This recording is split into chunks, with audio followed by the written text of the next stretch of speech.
EAGLES, Eagles.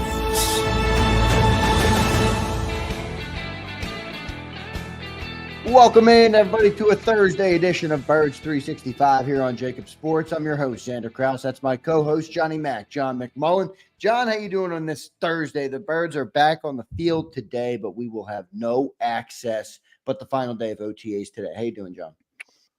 Doing well, yeah. 6 OTAs. This will be the final one of the spring. We got to see 2 of them. So it's an incomplete picture, but better than nothing, as they say. And all the spring work will be done next Tuesday, which is the one-day mandatory minicamp. And then you have your little break, and you'll hear about tight end university and offensive line masterminds. You know, the great players, they don't stop. And they might take a week off, have a little bit of vacation, 2 weeks off, but that's the new NFL. You gotta do stuff on your own. And you know the guys who do that. I mean, Devontae Smith is perfect. He's not even at OTAs, and you know, everybody knows he's one of the hardest workers on the team, and see him down in Tampa working out with Ryan Williams. And you know, so those guys are generally very honed in on their craft. Yeah, no doubt about it. Best athletes in the world, John. It takes a lot to continue to stay at that level when you get to the top, and you obviously see that with the way these guys work all through the offseason. John, we do have some Eagles news here in the opening. I want to welcome and thank everybody for being here on this Thursday morning here on Birds 365. We're 91 days away, everybody, from the banner drop from that season opener. John, can you believe it? 90 days until the new Eagles season kicks off. I feel like the offseason doesn't even exist anymore. It just feels like it's Eagles season all the time. Yeah, well, that's why this show exists, and Yeah, a bunch of others popped up as well after we popped up. So, you know, that's part of it, but the NFL does a good job with the calendar. I talk about it all the time. And, you know, it's a game, even in the regular season, it's a game where, you know, Nick always says we're the only game, the only major sport that practices more than we play. So, you know, you have all that time in between games to talk about the game, that last game, the upcoming game. It's just the nature of the game, the scarcity of it that drives the popularity, because you're constantly talking about it. You're constantly speculating. Should they do this? Should they do that? That's probably more than anything that speaks to the NFL's success, the scarcity. That's why I'm concerned when they try to make it less scarce at times. Yeah, right. Too many games. That definitely takes away the product right now. And by the way, they don't need to change much. I mean, they're really humming. The league is humming. The team is humming. The ratings are way up. The only TV show in the world, man, basically, where the ratings continue to go up. So you're right about that. You do got to wonder about that. John, in Eagle Land, the update in Eagle Land, I told you guys they're back out in the field today. No reporter access, so we will not be able to cover that for you outside of what we see put out by the Eagles organization. But they did sign a receiver yesterday, John. Ife Adeyeye. I hope I'm pronouncing that right. That's Ifeadeyei. It's tough pronunciation. Ife Adeyeye is what I'm going with. John, what are your thoughts on this signing? Give us some context on this one. Yeah, he was at rookie camp as a tryout player. Another smaller guy, very fast. Ran a 4.35 time at his pro day. Went to Sam Houston, smaller school. You know, Tristan McCullum went there as well. So, you know, it's not exactly Houston Christian or whatever they call Houston Baptist right now, but Sam Houston State guy. And the Eagles need some bodies, because I said DeMonte hasn't been there. AJ has been there, but he doesn't do anything in team drills. They're very cautious with him. Johnny Wilson hasn't been there for some reason, which is strange. Plus, you've had some injuries with Avery Williams, Elijah Cooks, who's a back end to the depth chart guy. So they a lot of the bodies they have at wide receivers just are unable, or they don't want them to practice right now. So you just need some bodies it's been Jahan Dotson, Terrace Marshall, Anaya Smith, and Danny Gray sort of mixing in as well with the first team and 11 personnel. And then all you have on hand after that are other undrafted free agents: Darius Cooper, Taylor Morin, Giles Jackson. So they needed another body just to get through the spring. But it's always exciting for a player to get signed to NFL, even for a 90-man offseason roster spot. And he's got, Howie always talks about long shots, day 3 picks. You're looking for one trait that maybe is an NFL trait and you can build on, develop. And he's got that one trait. He can run by everybody. So who knows? The upside would obviously be the practice squad, but we'll see if he has some return ability that would help him. But yeah, right now they need to get through practice. Yeah. Speedy guy, speedy receiver, good stuff there. We'll see what kind of impact he has on the team. Good breakdown there from Johnny Mack. Not much of a news there. Probably just a camp body, right, John? You don't expect this guy to be a type of a difference maker or a guy that could make the team, do you? Do you think he could make the team? Well, I mean, there's two different things. He could make the practice squad. You can stand out, but no, the 53, that a lot of things would have to go wrong. But nowadays, I mean, you get to keep 17 people on the practice squad. So everybody's got a chance at the practice squad if you outplay guys. So I think the term camp body's a little bit, passe, because you can get your foot in the door with the practice squad and grow from there. So everybody's got that upside. All 90 guys they have signed has that upside. So, but when you're talking about the 53, right? No. Yeah, there's obviously too many obstacles to get to that level. John, some other news yesterday. Saquon Barkley made some comments that made the rounds yesterday. Pretty funny. He was on the Greenlight podcast with Chris Long.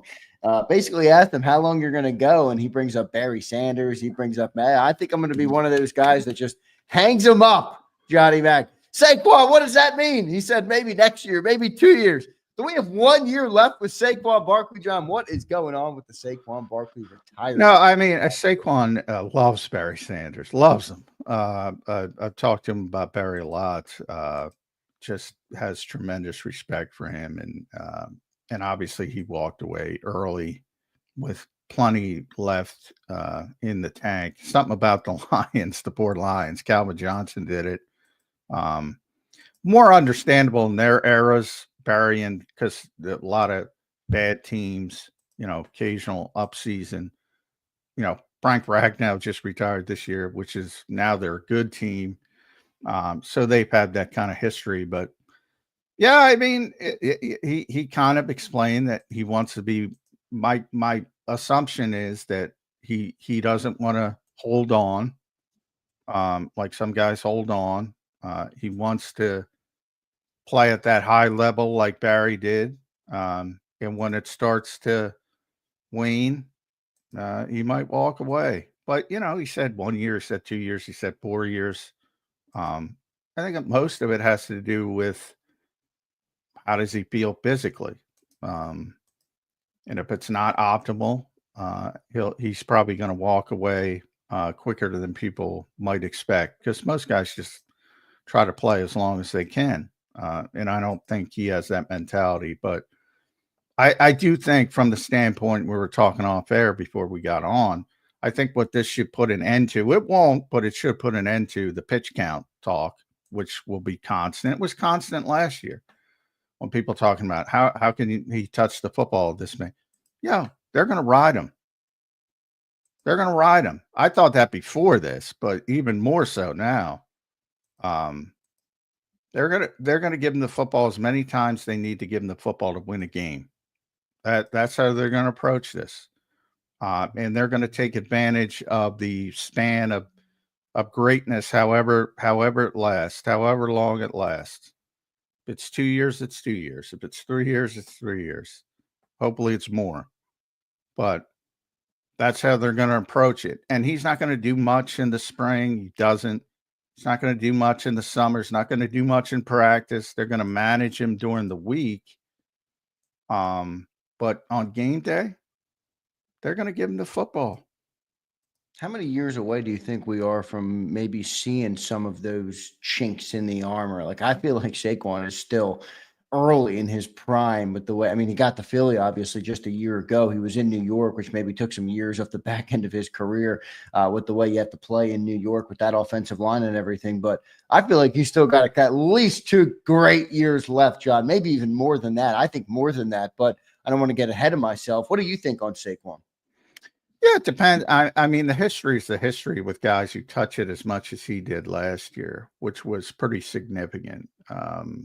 All it was, if you think about it, it was 370, 378 in the regular season, and then you add almost another quarter of a season with 4 playoff games, and you add 104 to that. So he was close to 500 touches. There's not a lot of history with guys who touch it that much in a season.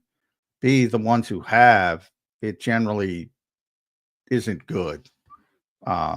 It's a position to where you take a tremendous amount of punishment. It's one of the reasons it's been devalued because of the short shelf life.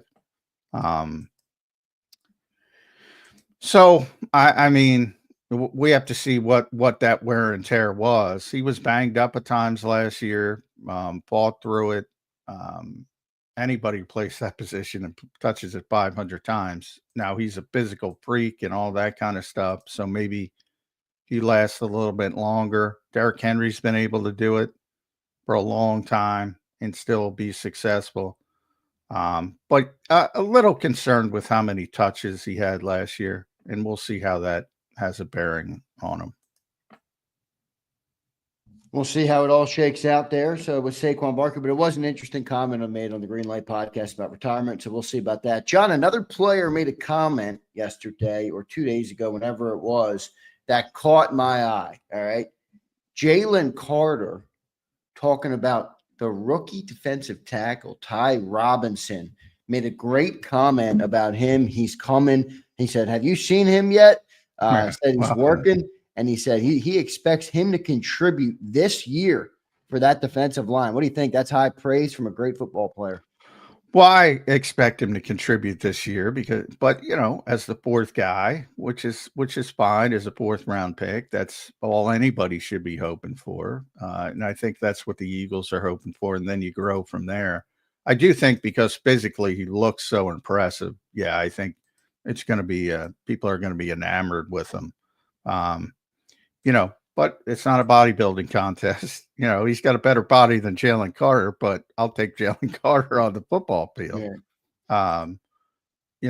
So we'll see. But I like the upside of Ty Robinson. But yeah, people are going to be excited when they see him just from the physical presence. How that translates, we'll have to see. But I think he's a good 4th round pick, but he's a 4th round pick, and that's where you should start a 4th round pick, sort of rotationally.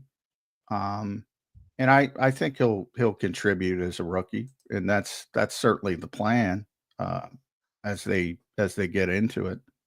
Yeah, we'll see. I'm high on that player, and hearing Jalen Carter thinks he looks pretty good is a good sign as well. So we'll see what Ty Robinson can do this year. So that's the latest in Eagle Land on the updates. We do have Jeff Kerr coming up, our Thursday edition with Jeff Kerr. He's normally with us on Mondays, but we had a little bit of a scheduling issue on Monday with our 10 a.m. show on Monday. It feels like it was a long time ago, that 10 a.m. show. Week is moving slower this week, but Jeff Kerr will be with us today, coming up here in just a minute or just a couple of minutes. I do want to get to our commercial break because I got to tell you guys. We got to get to CJ. We got to get to CJ before the break. Let's do it before we get to the break. Well, we can go to break, but No, that's all right. I can get to the break. I got to get to a break before Kerr, but we will talk about CJ. That's right.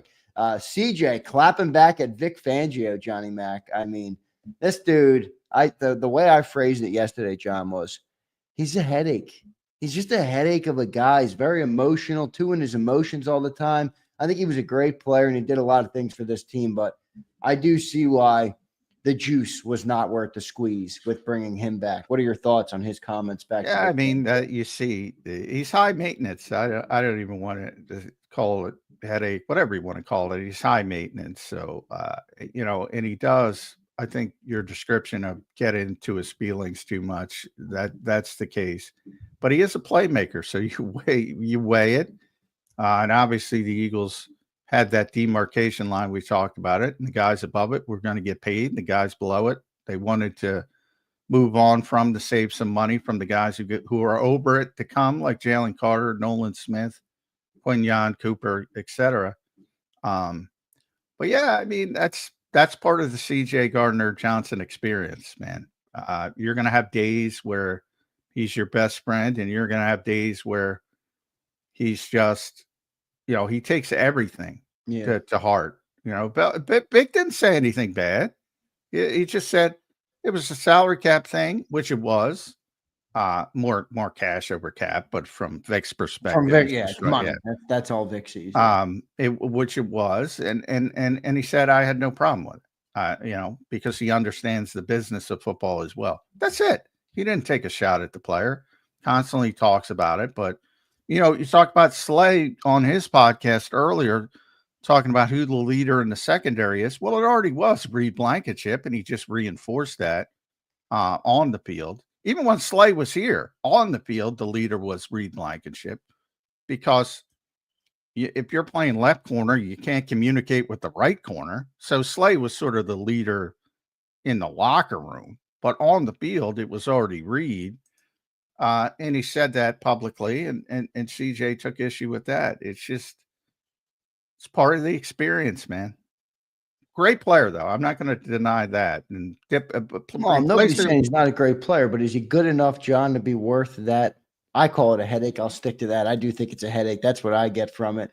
I would have paid him one more year. I think it was low enough to get through it. Because I do think the interesting part about it is, John, like he was kind of on a pretty bargain deal. Not bargain, but not expensive. Exactly. It was you could have paid him.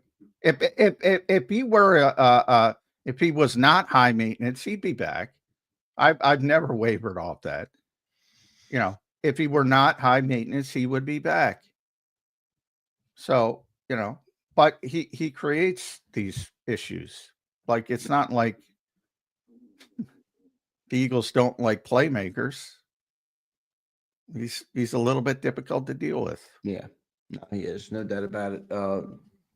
Interesting, though, CJ Gardner-Johnson. I mean, Vic gives like 8 words on an obvious question that he was going to get. I didn't even think he stepped out of line at all. And there's CJ Gardner-Johnson's got to clap back.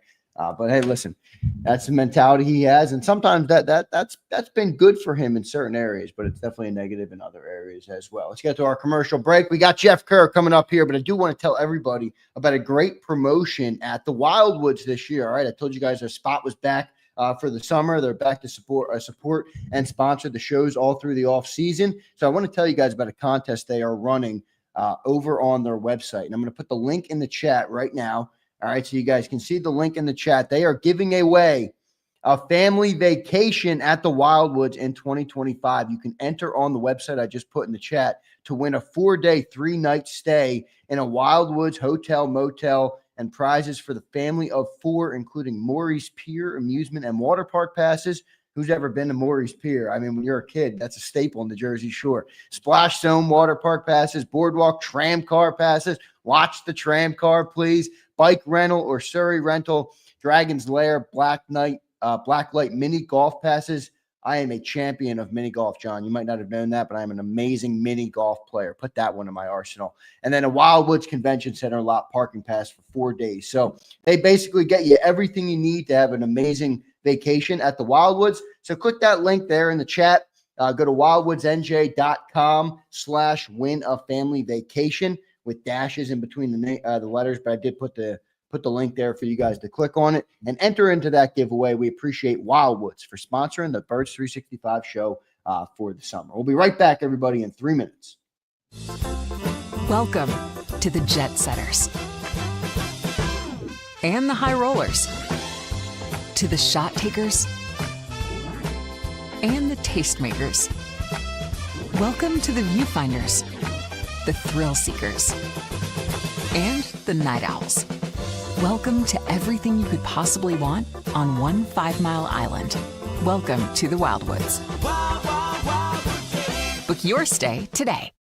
The following is a real testimonial from the father of a young injured victim. I didn't think she was going to make it. Major Perry's daughter was the victim of a horrific accident caused by someone else's negligence. If you don't find the right counselor, law firm that you're looking for, you will get lost in the wilderness. Badly injured? Call the Fritz and Bianculli Law Firm at 215-458-2222 and find out why they say, "We got this."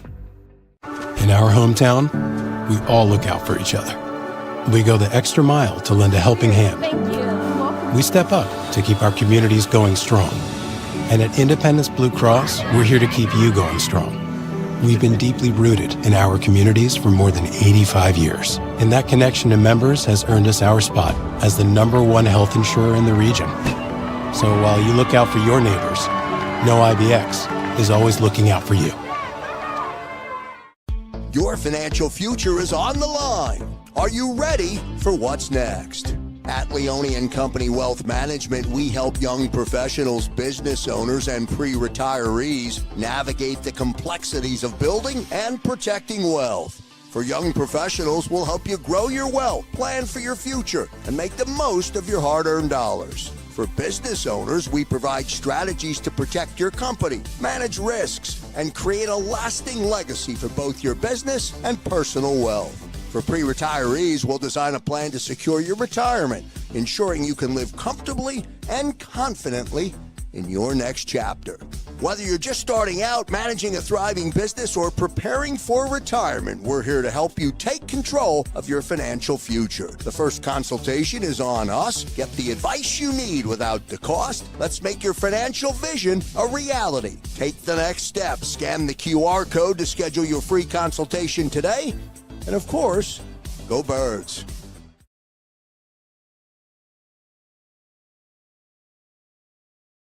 Welcome to the Jet Setters and the High Rollers, to the Thrill Seekers and the Night Owls. Welcome to everything you could possibly want on one 5-mile island.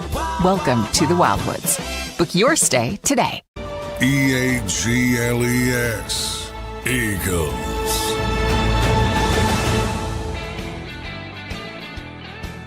Welcome back in, everybody, to Birds 365 here on JAKIB Sports. I'm your host, Zander Krause. That's my co-host, Johnny Mack, John McMullen. We're joined right now by the great Jeff Kerr, joining us here at Jeff Kerr CBS. You can follow him over on X and read all his work at cbssports.com. Jeff Kerr, a Thursday edition. We're talking to you. How you doing this morning, brother?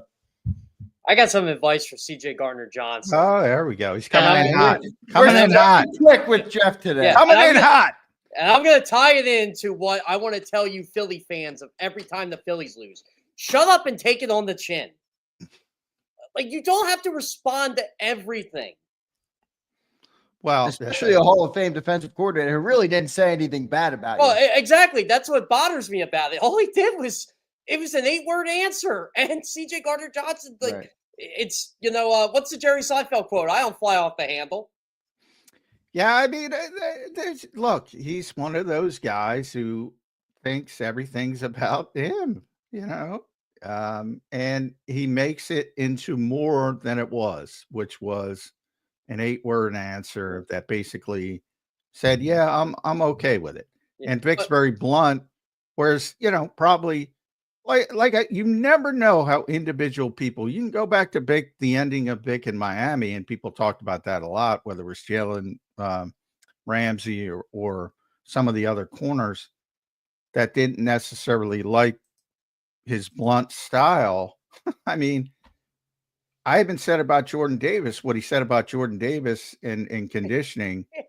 Yeah. It wasn't bad, but if you take it the wrong way, it can be perceived as bad. It feels like, and again, John, you and I have asked Jalen Carter, Jordan Davis, a bunch of these Georgia guys about this.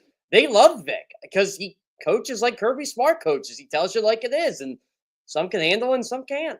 Yeah, exactly. Yeah, and nobody's ever going to be Yeah, that's my I talk about that with the locker room all the time when there's little dust ups and like I do not understand why people can't wrap their head around the fact that 90 people aren't going to agree on everything at any given time.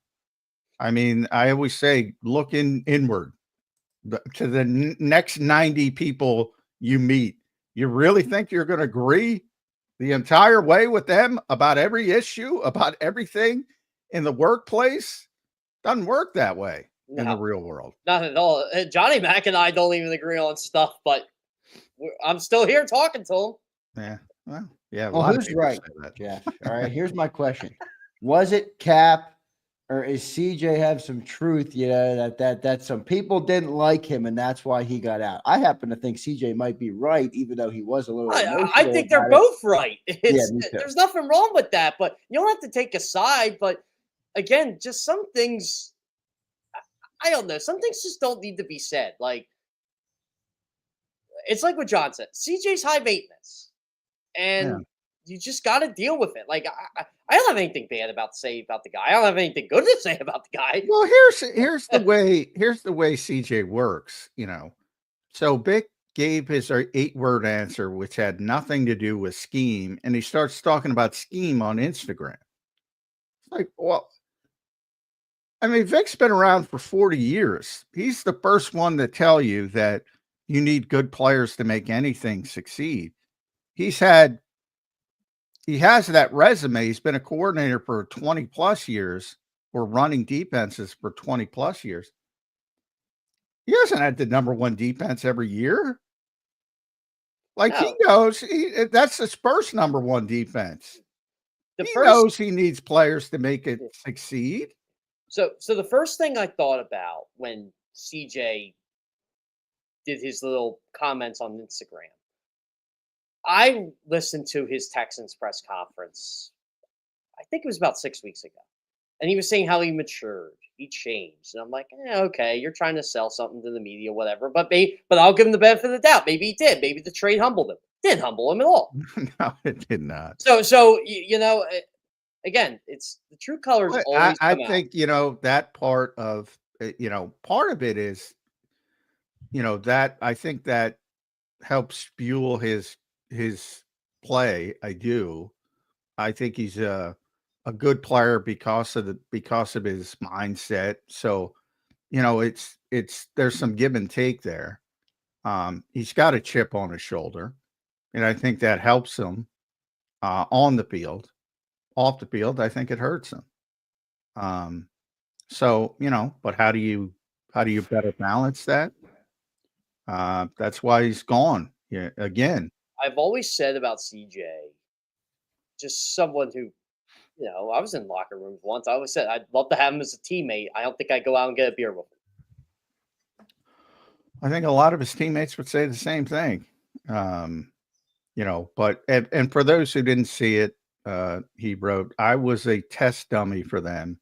So now they can be like my scheme work, or did my skill set make it work 100%, I guess. I had zero issues. People had issues with me. So yeah, let the salary cap be the excuse. I've said from the start, I think people that think there's going to be a seamless transition to Andrew Makuba are out of their minds. I don't think there's any way they're going to get the same level of production from Makuba or Sidney Brown early, you know, maybe 2 years, 3 years down the road, potentially. Tristan McCullum, Justin Simmons, anyone. They're not gonna have the same type of impact on the Eagles defense that CJ Gardner-Johnson had. Yeah, they're gonna miss CJ. I'll be as blunt as I can. They're gonna miss him. I agree with you, John. I just don't see it, at least right away, with Andrew Makuba. Again, we're only in minicamp here. Things can change when they put the pads on, but yeah, that level of production. What is it? 12 interceptions in like 23 games or something with the Eagles. That's hard to replicate, no matter who you are. Yeah. Well, my favorite stat from the first time was he, and you should use this more. He and Dak Prescott led both led the league in interceptions, and CJ missed what 5 games and Yeah, right. Yeah. Yeah. I will that's say too, the one game. Remember the game he got thrown out last year? That was like that defense did fall apart in the second half of that game. That was versus the Commanders. a I lot, believe. a lot of his Jalen Hurts teammates gotten backed hurt. him That was- up on that. There too. was a lot of context to that game Yeah. outside of that, but I will say the secondary started getting torched, including a touchdown with 6 seconds left to lose the game.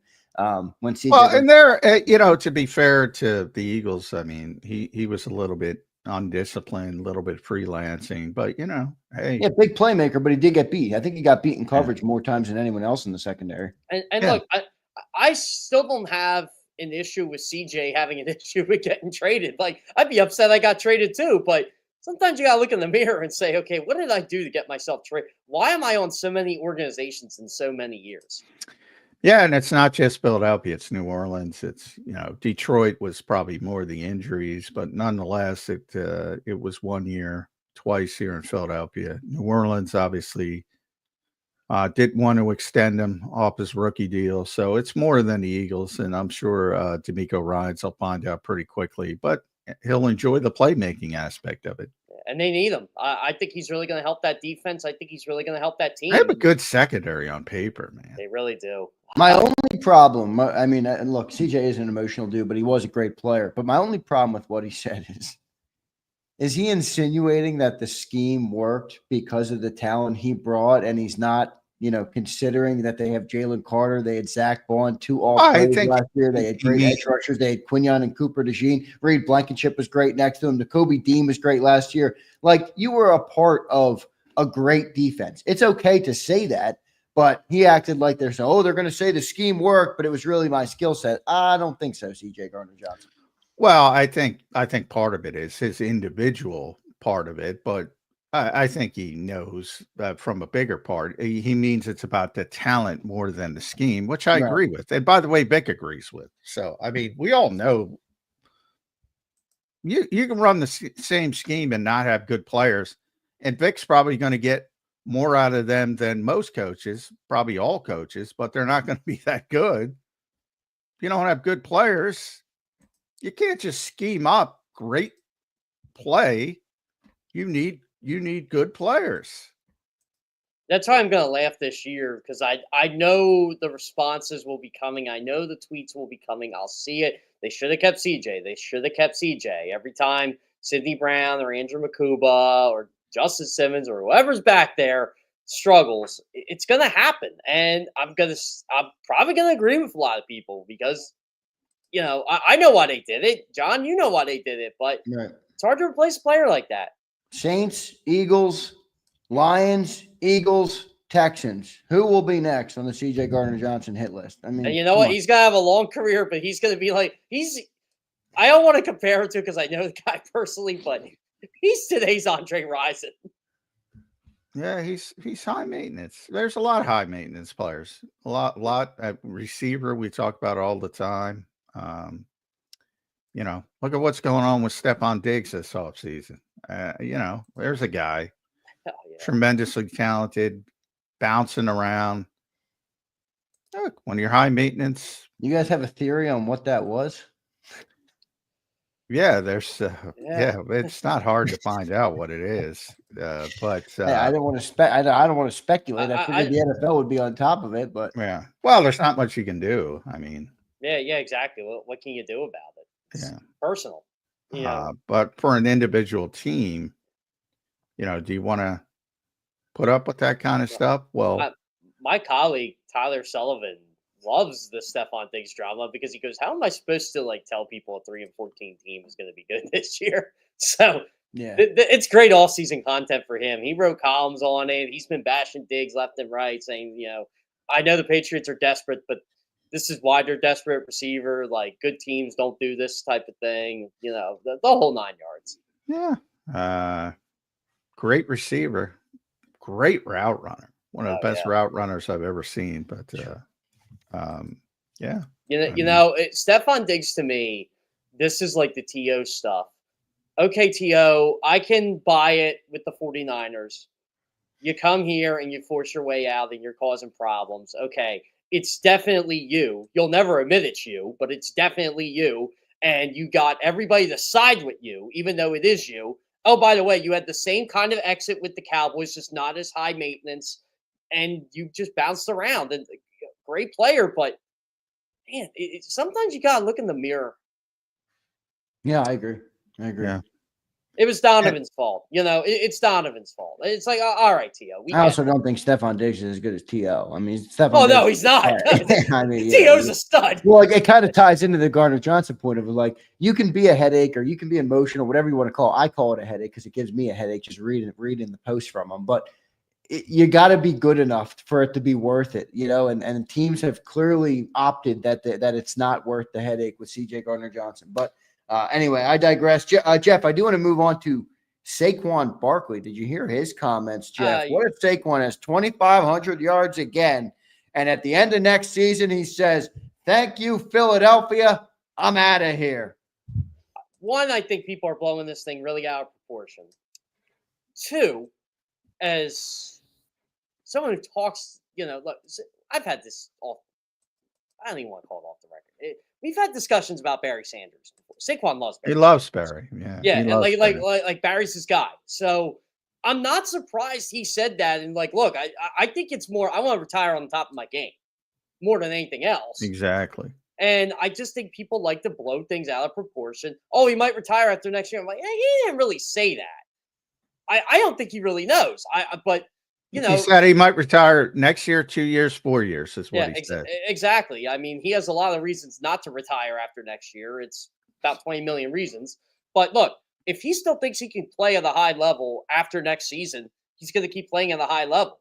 I didn't make too much out of it, but again, people when they hear great player and retire, they start flipping out. Like I saw what's called Ari Mirov saying, "Oh, this is going to be a trend. Frank Ragnow did it, and he's going to do it." I said, "What are we doing here?" I remember when Chris Borland did it. Remember Chris Borland? Yep. Oh yeah.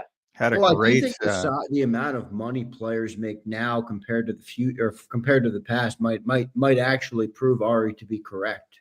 I mean, maybe back then they made money, but they didn't make money like they make now. You get 6-7 years in at 5 million, 7 million, 10 million, 15 million, depending on who you're talking about. That might be enough for these players to walk away and not want the risk that comes with playing late into your 30s. Well, what bothers me about this whole Saquon Barry thing is Saquon will tell you straight up.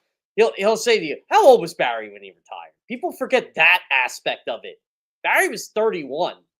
Saquon's not even close to 31. I don't think do you think I think Saquon right now is early stages of his prime. I think he has a couple years left at his prime. Now, maybe I'm wrong. Maybe the 2,000 or the 400 carries, the 2,000 yards. Maybe that's where I was going to get to you. Maybe that will pile on. But I think the way he ran last year, obviously being in Philly with that offensive line, the way they manage him throughout the week, I think he's still early, middle prime right now. This is my honest opinion. I don't expect a big year out of Saquon this year. But with that being said, because he's coming off the 2,000 yards, I still think he has another really good year or two left in him. Like, you can run for 1,400 yards this year and be a great season. Barry ran for 1,400 after his 2,000-yard season. And people were like, "Well, that's a disappointment." It actually wasn't. That's hard to do. Like, Derrick Henry was on pace to run for like 1,900 yards after his 2,000-yard season, and then he got hurt. That's what I worry about. And he almost ran for 2,000 last year too. Derrick Henry, by the way, it's just an absolute. Well, Derrick Henry's a freak of nature. He's a beast, man. Dude, he's a monster. Yeah. Well, the history though is pretty clear with and he was near 500 touches when you include the postseason. That is almost uncharted territory. So that's the standpoint. I always talk about. One thing about football that's different than other sports is just because they're not on the injury report doesn't mean they're 100%. Guys play through shit all the time. And, I talk about Kelsey all the time. Well, he's healthy. No, he's not. He wasn't healthy for 4 years at the end of his career. All the stuff Lane plays through. Oh, yeah. Lane, Jason Peters with, his pre-practice routine became legendary, just to get ready to practice. Running backs take a beating And at times last year, Saquon was beat up and played through it and played at a high level. So that's my only concern. Can he stay healthy with that? Because they're going to run him until they can't. That's their mentality. Nick was asked the question 1,000 times last year. He asked it. He answered it the same way. We'll manage him during the week. If they have to give him 500 touches again next year to win the Super Bowl, they're going to give him 500 touches. And honestly, it's a great all-season question. I'd love to ask Nick. Not how you're going to manage it, but do you monitor it? How do you monitor that coming off the season he had? Right. And knowing the history. I know Nick knows. Nick knows, Saquon knows. But how do you monitor this stuff? See, I agree with John post bye week. Like, my question is, how do they manage them in those first 8 games? Now, maybe it's all systems go all year long, but I wonder if, because now they have the benefit of knowing what a healthy Saquon Barkley can do for you late in the year, do they do different things to guarantee or give them a better chance, better odds at having him late in the year? That would be my question. But I think post bye week. Yeah, this is something that I love about Saquon, and again, I love how Saquon is an historian. He understands the history. You could talk to him about the history of the running back position really for hours until they kick you out of the locker room, which they do a lot. but I'll just say this. Saquon sees stuff I write about, oh, this is the 2,000-yard running back. This is what they do the next year. How can I rewrite that history? How can I figure out how to do it? How can I be the first running back to get 2,000 yards again? That's like the stuff he's going for now. It's how can I just break the mold and kind of end the conversation? Because they'll be like, well, Saquon did it. Or it's happened because this guy did it. I think that's what motivates him right now. Yeah, no, as long as he's healthy, he's going to be the centerpiece of the offense. That's how they're going to go about it. Bottom line. And, it's like I used to argue last year, John. I know you and I would argue.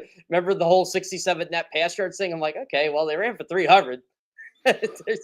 Yeah, well, I mean, that's what was effective. And it's hard to argue with the success. So, I mean, I thought they were unfair. I say it all the time. I thought they were completely unfair to Jalen Hurts, scaling back the offense after a game where they didn't have Lane Johnson and A.J. Brown, Devontae Smith. I'm like, that's silly to me. You don't even have your guys out there, and you're making these grandiose decisions that say, oh, we can't play this way. And Jalen struggled against Green Bay, and he had some difficult it's had some turnovers early, so they were very ball security conscious. I think that's what it was. They were just trying to protect Jalen from himself until he got into a rhythm. Can I ask you guys a question though about this? Because John, I've been thinking about this, and I wonder what you'll have to say about it. But do you think it was circumstantial the way they did it? And what I mean by that is the first 4 games they did struggle. Obviously, we all saw it. They were 2-2. There was a little bit of an alarm bell going on in the city, in the media, everywhere. Even in the locker room, it felt like. I likened it to maybe you pull a goalie in hockey or you change a starting pitcher or whatever the case may be, and they needed a spark. They got the spark in the running game, and then it worked so good, and it never stopped working that they never had to go back to Jalen Hurts, and it would almost have been like, well, why would you go away from something that's working so good? So in other words, the overall philosophy was never take the ball out of Jalen Hurts' hands. We don't want to do it that way. It was let's get a spark, and then the spark worked so good. Well, I think the overall philosophy was ball security. Number one, they felt they were turning it over too much. Yeah, I think the ironic thing is, and they were. They had what, 8 turnovers or 7 turnovers in those first 4. Yeah. So, and especially the Green Bay game was ugly. I also think, if you remember, the New Orleans game, that they should have lost that game. It was a miracle play from Dallas Goedert, and they came out. And I thought after Tampa, they thought, boy, we could really be 0-4 if things. And I kind of looked at it like the opposite way. I'm like, well, if Saquon catches the ball against Atlanta, you win that game. You persevered. And if you had AJ, who knows, and Devontae and Lane, that's the way I think they should have thought about it. but I think they overreacted to the kind of uneven start. And I think people forget maybe his worst game of the year, Saquon Barkley, was the game coming out of the bye. It was against Cleveland. They actually didn't get the run going that game. Yeah, didn't work.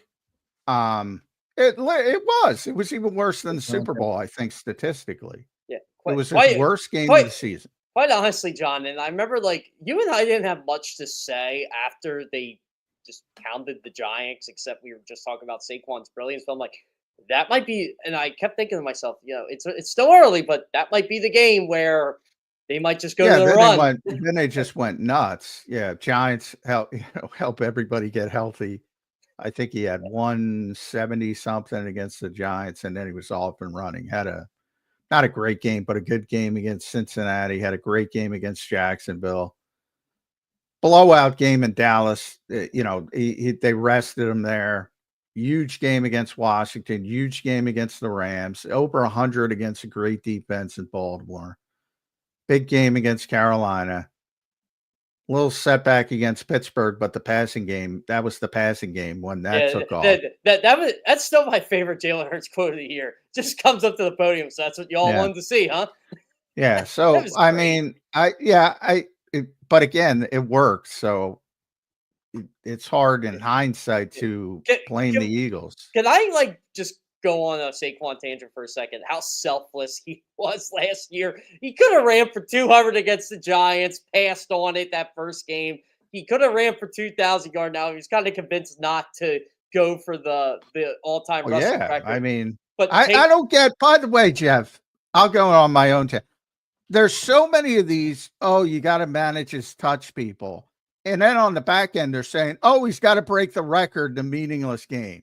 Like, how do you live with that kind of hypocrisy? Yeah.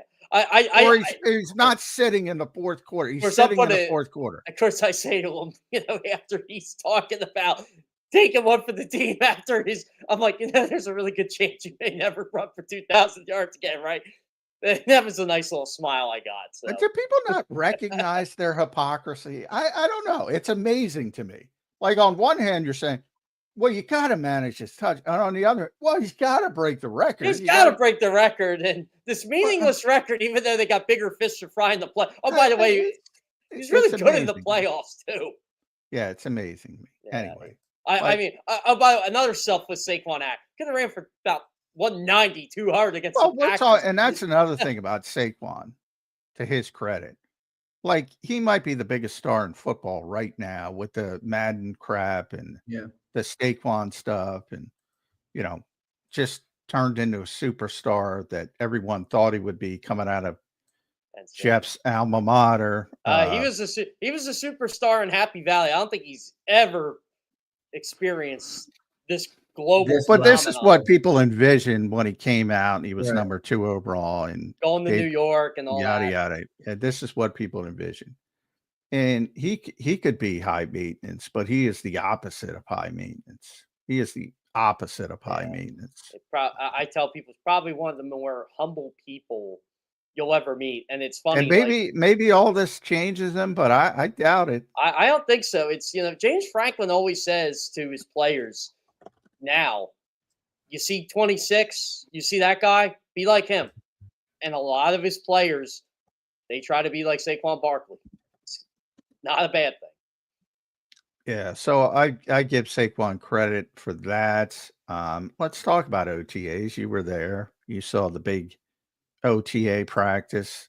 I'm going to give Jordan Mailata very positive today. I hope the chat recognizes that. I was looking at you. Did I say Jordan Mailata? Jalen Hurts. You did. Because I was looking at a picture of him. Yeah. Jalen Hurts, it's been very sharp this spring, I think, Jeff. Very comfortable. He looks very comfortable. It's the exact opposite of last spring, where it looked just awful early. It feels like it's almost the second year. I know it's a different coordinator, a couple different concepts, but it feels like it's the second year of the same system. And he's had a whole off season to learn the system. And I don't think and again, it's OTAs. I don't think they really changed much. They're going to change a couple things, but it just, you're right, John. He just feels more comfortable. His decision making is good. I mean, that throw to Dallas Goedert. Oh, that was Oh, beautiful. I was watching him after he made the throw, and he knew it. He knew he was going to make that throw. I'm like, all right, Jalen. And of course, what do you say right after Dallas Goedert's best pass catcher on this team? Man. And that's not even a slight to AJ Brown. Yeah, I mean, he Dallas Goedert is. I don't get good. that one. I don't get that whole angst with the Eagles and Dallas Goedert. Like, I get not wanting to move forward after this year, as he goes post 30, and you need to have that sort of succession plan, which they still don't have. But why they were considering moving on from him this year made no sense to me. No, 0 sense. No, he was so good when he played. I mean, again, this is where I do enjoy fans. Like, how do you get rid of a guy who literally does this against the Packers and they show the stiff arm play? And like, a lot of people were right. He kind of won that game for them against Green Bay by how well he played. The stiff arm, the Green Bay stiff arm. Dallas Goedert. Speaking of my hypocrisy talk. Oh, Dallas Goedert's made of glass. And then the same people. Oh, what a play! What a physical play! I love Dallas. He always Goedert. plays like that. I love Dallas Goedert. That's part of the problem with Dallas. He plays like that all the time. Yeah. And sometimes he hurts himself. And you could tell how this offense struggles when he's not in it. I did not want to see that for 17 games. No. Did they get any relief on like later years with the way they restructured the contract? Like, did they get any relief? Like, did they have, how sometimes they saved and they got all sorts of stuff like for a long time after. Did they get out of any of that? Yeah, from what I was told, they ended up saving $4 million, something like that. Yeah, John? $4 million. $4 million. Yeah, it's about cash more than cap. Yeah. But my point was like, did it save on any of those dead cap years maybe that are in the future? Like those are there. By the way, I love Dallas's answer. What people need to understand real quick, Jeff, dead cap is money already spent. Yes. It's already spent. You can't really do anything about it. No, it's not real money. It's already spent. You just kicked it down the road for cap purposes to make the cap lower in the short term, but eventually it's like a credit card. Eventually you got to pay it. That money's already spent. It's gone. The Eagles are not paying anything in those void years. That money's already been paid, but it's on their books, which if you make a mistake, what's that? Do you think it'll catch up to them? Well, if you keep making price up decisions, yes. But if you keep making Jalen Hurts, AJ Brown, Devontae Smith, Lane Johnson, Jordan. No, they hit on this a lot more than they. But John, this is the point I was trying to make. Like, I love the answer Goedert gave. Look, I'd love to be here the rest of my career. I also know how much I'm worth. I love that answer. Yeah, bet on yourself. I think he's gonna have a big year for them. Well, he's always having a big year. It's but a matter of you know what I mean? how can he stay healthy? How many games does he play? Yeah. I mean, he didn't have a big year last year. You talking about Goedert? Well, they're not going to have high volume. They don't have a high volume. He had a big postseason last year. He had a great postseason. There's no doubt. Led the team in receptions receptions and yards, but he didn't. I think he had like under 500 yards. Now I know he missed a couple of games there, so that would be my biggest not a knock, but it's a real. That's how they play. I'm not going to say he's made of glass, though, John. That's not how I look at it, but I do think if you look at the full body of work of his career, he's been somewhat not reliable in terms of he misses 20-30% of games every single year. So that's become a trend for sure. Well, that's fair. And part of it is, and I had this discussion when he broke his forearm. I've taught, and Dallas is aware that any wins, Kyle Brandt's Angry Run Award, and he likes it, and he likes the scepter and the T-shirt. And he loves that T-shirt. But he realizes that it's probably not a good idea to do. But in the moment, then he's doing it against Green Bay, and people love it. It's hard to figure out when to maybe live to play another down, so to speak. I think that's just the competitiveness in the football player. Yeah, exactly. In the moment, he's just going all out. And because of the way, and ironic, because, he and Avante were best friends. Avante's the same way. People say he's made out of glass. He plays like a lunatic. He's 180 pounds and plays like he's 210.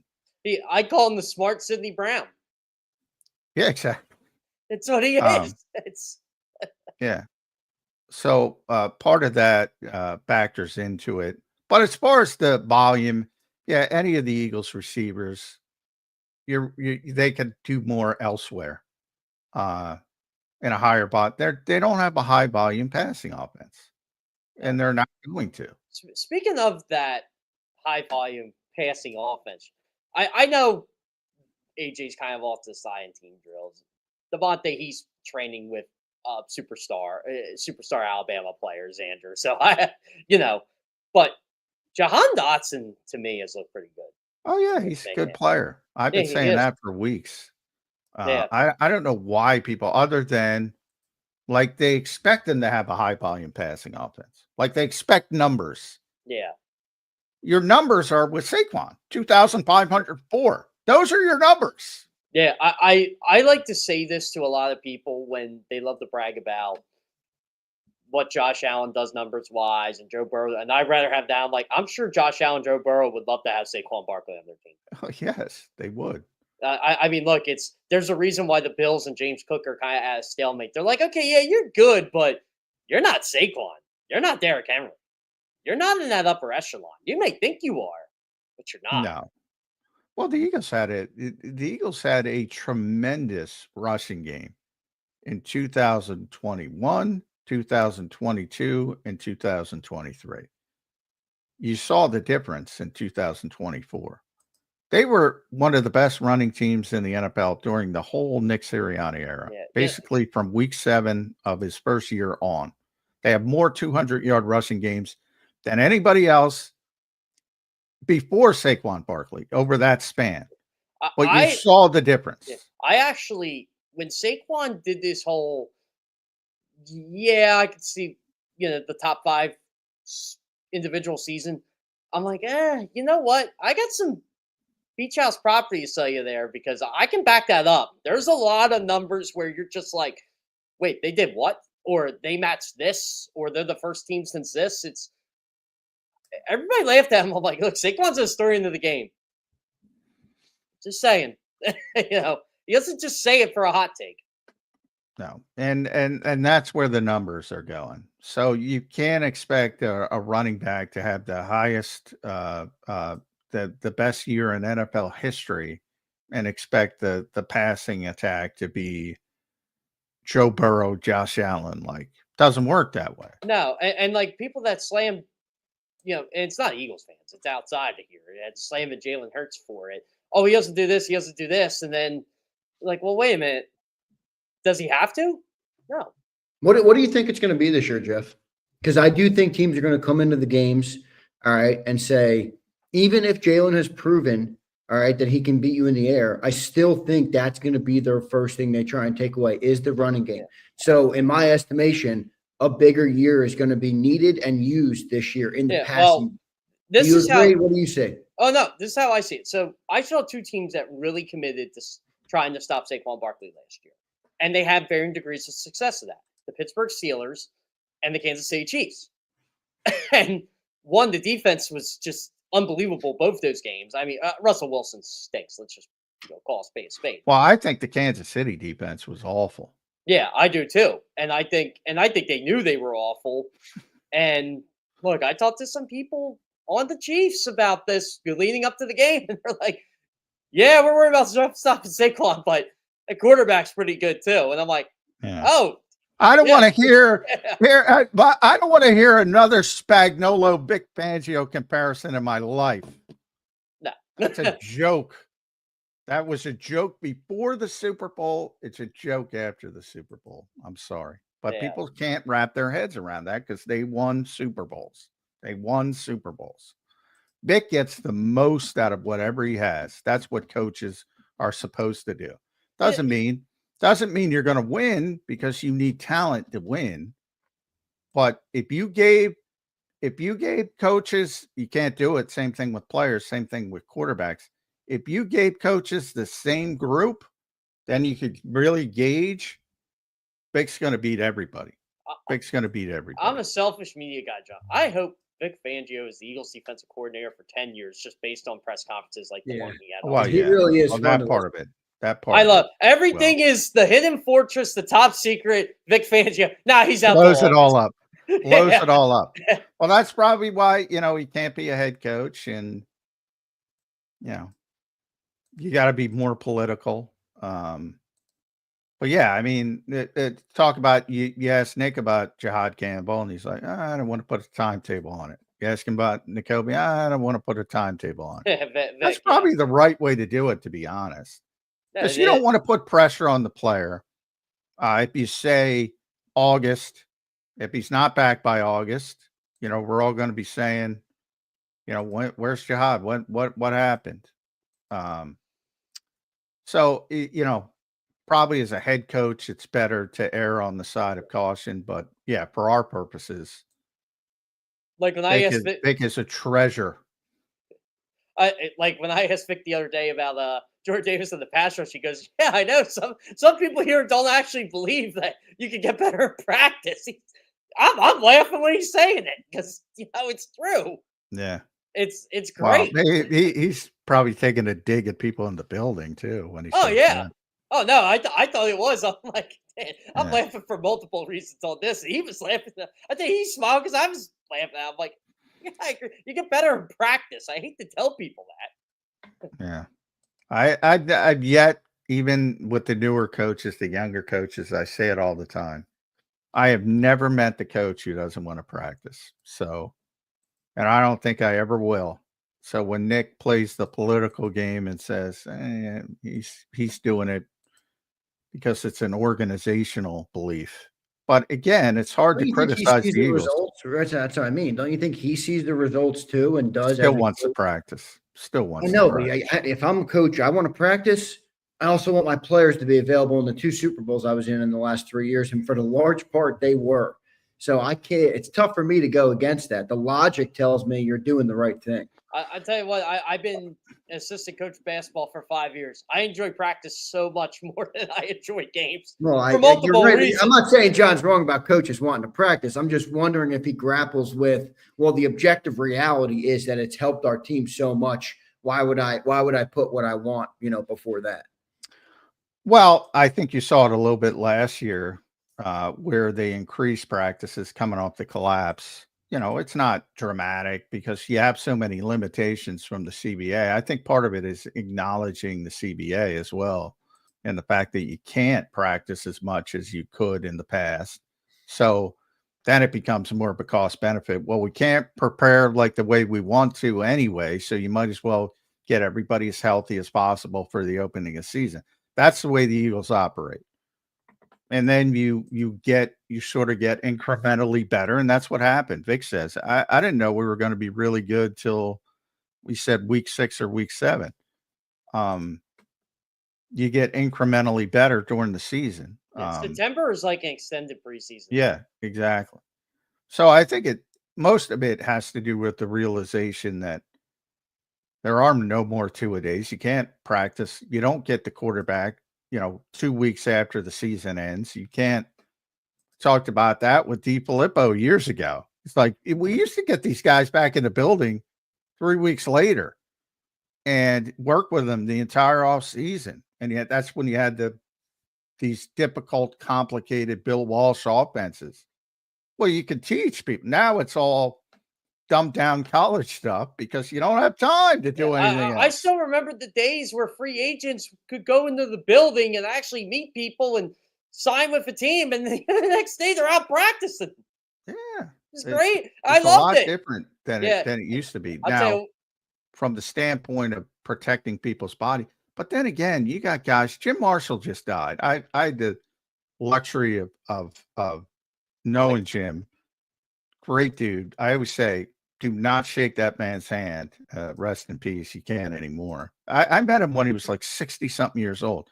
It's still, it was like a vice, the grip. It's like built out of iron.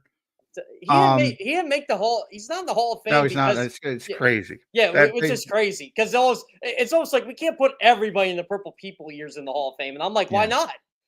So back then when they practiced all that time, he played whatever he played, 200 and I don't know what it was. He was the original Iron Man. Yeah, he was, and literally was built out of iron. He's a freak. But he played what I think was 272 consecutive games. Yeah, far broken. And not only that, he did it through all of that, two-a-days and constant practice and all that stuff. So to act like the mentality now, is that healthy? Well, he lived to be 80 what, some? 87 years old. Yeah. Now But we all know how his body No, reacted. Yeah. but I'm telling you, I knew the guy when he was a senior citizen, and he was doing well. And again, he's rare. He was a freak. But I always, another guy who's in the Hall of Fame from those teams, who I got to meet, was Mick Tingelhoff, the center. And Mick had like 240 consecutive games and was one of the great Bud Grant lines of all time. He's talking about the depth chart. He was talking about center real quick, Jeff. And he said the depth chart reads Tingelhoff at center and then Tingelhoff hurt because he was playing. So he was the backup. The backup was him hurt. So a bunch of these guys under the old school played a bunch of games and a bunch of everything. So that will always be my mystery in life, how those Vikings teams never got a championship. Well, that's why Jim Marshall's not in the Hall of Fame, because they lost 4 Super Bowls. Like, I maintain he would be in the Hall of Fame if they were just a really good team and didn't make Super Bowls. But they made it and didn't get over the hump. So, and it's not like their defense played bad in those games either. No, it was usually the offense sputtering. But and a bunch of guys, Paul Krause, who is still the NFL's all-time interception leader, and he might have a record that will never be broken. 81 picks. It took him 15 years to get in the Hall of Fame, which is, he's in there. But Tarkenton got in first ballot, right? Second or third, not first. Crazy. He was the all-time passing touchdowns leader, all-time passing yards leader. Yeah, but he lost 3 Super Bowls. He only lost 3. It's absurd. I say the same thing about the Bills, the Jim Kelly, Thurman Thomas Bills. I mean, to me, and again, to be that consistently good, is more impressive than the Giants spikes, where they were a good team, not a great team. They got hot at the right time, and they won a couple Super Bowls. Same way, both times. I had the pleasure of, I'm talking about the Eli. Andre Reed's a Kutztown guy. Kutztown's not too far, and I just remember, like, he was speaking at. I was a kid, and he was speaking at one of these, like, football. I think it was like a Kutztown football thing, and he goes, everybody last week lost 4 straight Super Bowls, and I always go, well, no team's ever been to 4 straight Super Bowls. He couldn't even think of a team that went to 4 straight championship games. Yeah, I know. It's hard. I don't even know Lombardi did that. That consistency is unbelievable. But if you don't win one, and they both of those great teams went through it. Minnesota earlier and then Buffalo. But man, both of those teams have a shitload of good players. What's crazy about it is, as someone who, again, I watch a lot of old football. Those 92-93 Bills teams were nowhere near as good as the 90-91 teams. Yeah, and your Scott Norwood, all you need is one. Yep. He makes that field goal. They're thought about completely different. Yeah, Jim Kelly is too. Jim Kelly led him on that drive. He had him like he was struggling all game, but that drive, dink and dunk. We're gonna get him there. And look, 48-yard field goals, they were not automatic in 1990. No, they weren't. It was and the wind was up that day. And Thurman Thomas, he's one of the best players that people don't give credit for. He was an amazing player, Thurman Thomas. Yeah, John, I always think of this like line in sports. And again, it's like from a kid's movie, it's from a Disney movie, but I always remember Emilio Estevez telling Joshua Jackson about, and Charlie, I was this close. I was this close. If it goes an inch the one way, it goes in the goal. And he goes, yeah, but if it goes an inch the other way, you miss it completely. It's a great line. It's a glass half full argument. Yeah. That's Scott Norwood. Yeah. And I know people are going to be upset because we're talking about other teams in the history of the game, but so we'll bring it back. Bruce Smith, who might be the best player, was the best player on those Bills teams. By far. He's a Virginia Tech guy, and he was helping Antoine Powell-Ryland to bring it back to the Eagles. He was helping him as a pass rusher when he was playing at Virginia Tech. So maybe Antoine Powell-Ryland turns into Bruce Smith, and he's the answer to those like later round draft picks. I'm joking, by the way. He's not going to turn into Bruce Smith. No. But of those late round draft picks, I actually really like his upside. I think he's got a good upside for a 6th round pick, but yeah, I was kind of being facetious with the Bruce Smith comparison. Yeah, we need to Checo on here to hype these late round picks up for us. I'm just looking up Bruce Smith, 11-time All-Pro, 11-time All-Pro. Made the 1980s All-Decade team, 1990s. It made 2 All-Decade. He played till what, 2003, John? Yeah. What a player. He had 5 sacks and he was like 40. By the way, I try to remember that every time. Everybody, who's the greatest defensive player? You ask people, most are going to default to Lawrence Taylor or Reggie White. And they should add Bruce Smith. Bruce Smith is in the conversation. Yeah. He should be mentioned the same way those guys are. Yeah. It's funny. If I look at longevity, it's Bruce Smith. But if I look at you go peak dominance with pass rush, Reggie White just did 21 sacks in 12 games in a season, 124 sacks in 121 games with the Eagles. Come on. Yeah, I piss off Eagles fans. If you ask me who's the best defensive player, I'm going to go LT first, but Reggie's in the conversation. So, you know, and so is Bruce. I used to get so upset as a kid with Reggie with the Packers just because they're like, oh, and look, Reggie was great with the Packers. I'm like, yeah, you guys love to say he was this great, and he was. He was not the same player with the Packers as he was with the Eagles. He was just on another level with the Eagles. Norman Brayman, baby. Yeah. It's just let him go. Let them all go. Let Eric Allen go. Let Clyde Simmons go. Let Seth Joyner go. Let them all go. Great players. Yeah, but those Eagles teams didn't win. No. What, they have one playoff? One playoff win. But that 91 Eagles defense was out of this world good. Yeah, it was. Why didn't they win before my time? Why didn't they win? Well, Randall Cunningham got hurt first game of the year. Bryce Paul hit him first play of the second quarter, and they went through the Jim McMahons of the world. And Jim McMahon actually wasn't bad for that team, but who was the other guy that was really? Jim was a game manager. Yeah. Who was the other guy that played? Oh, Brad Goebel.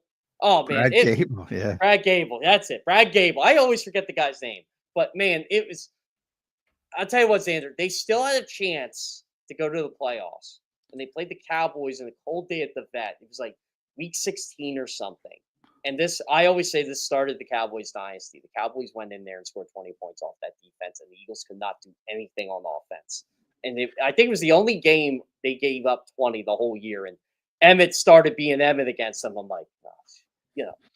Well, Buddy Ryan just didn't give a shit about offense. They had one of the worst offensive lines. Yeah, one of the worst offensive lines. Buddy wasn't even the coach that year. Rich Kotite was in 91. Yeah. Buddy never won a playoff game. No, and when you clash with Norman Brayman and don't win playoff games, you're going to get fired. And by the way, the defense actually got better when it went from Buddy Ryan to Bud Carson. Yeah, Bud Carson was a stud. He was Vic Fangio at the time.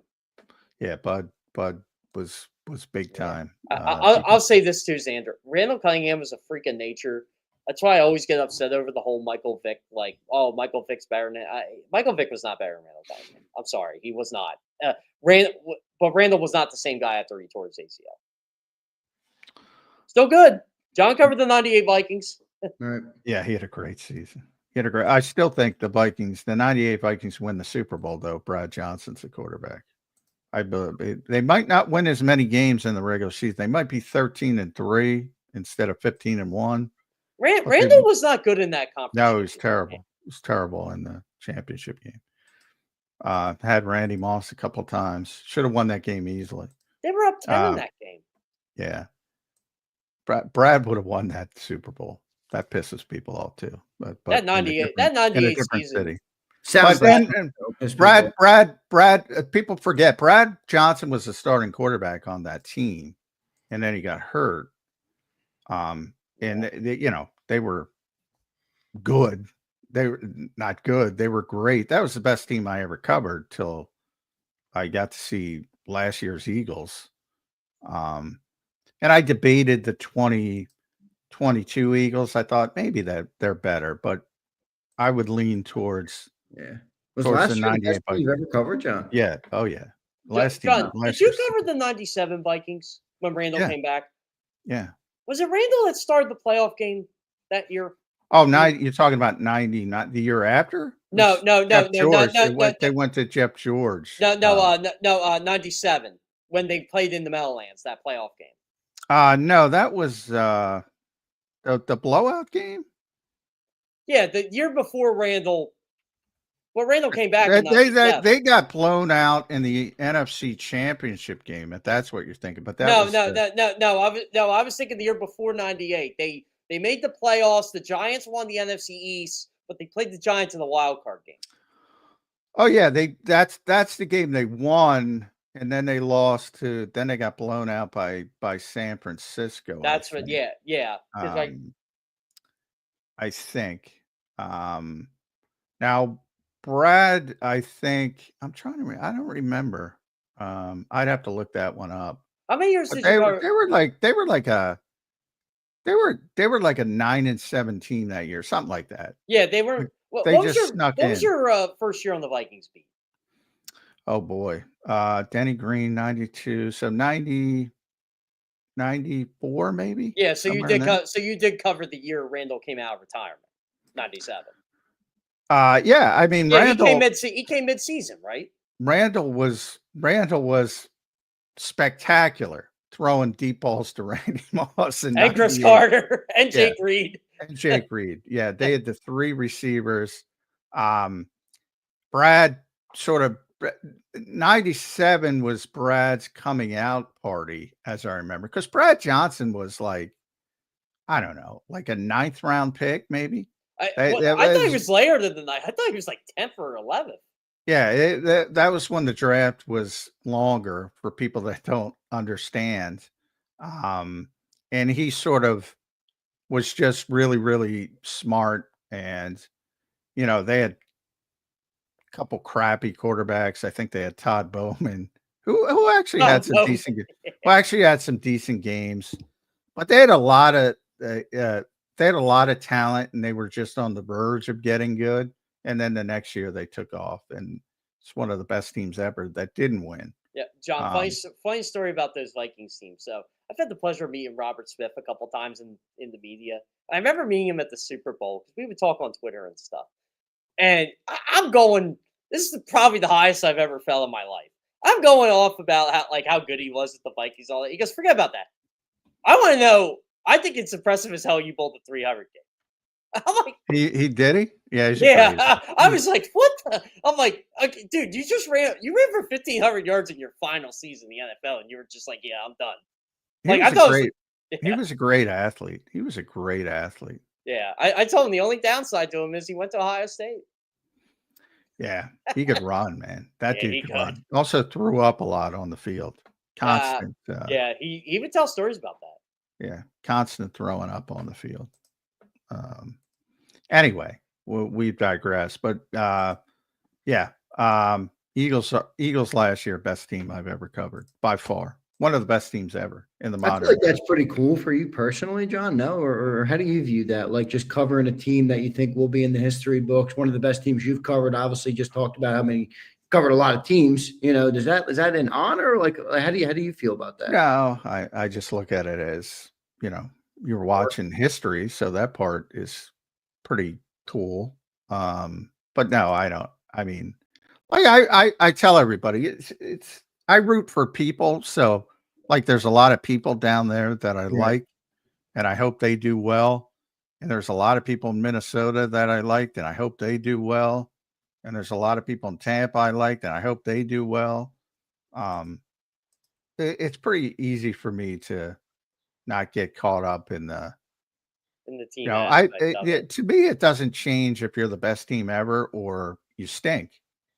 Yeah, but again, I'm not a reporter. I don't do what you do. But if it were me, I would much rather prefer to cover a team like the Eagles that's been in their winningest era of football ever than cover. Well, I'm responsible for that because I came in 2016. I came in 2016. Yeah, when everything you've been here, John, the best era of Eagles football of all time. You might be the Eagles' good luck charm, Johnny Mac. But some people would agree with that in that building. I root for things that help me. So I root for less traffic. So I root for good stories.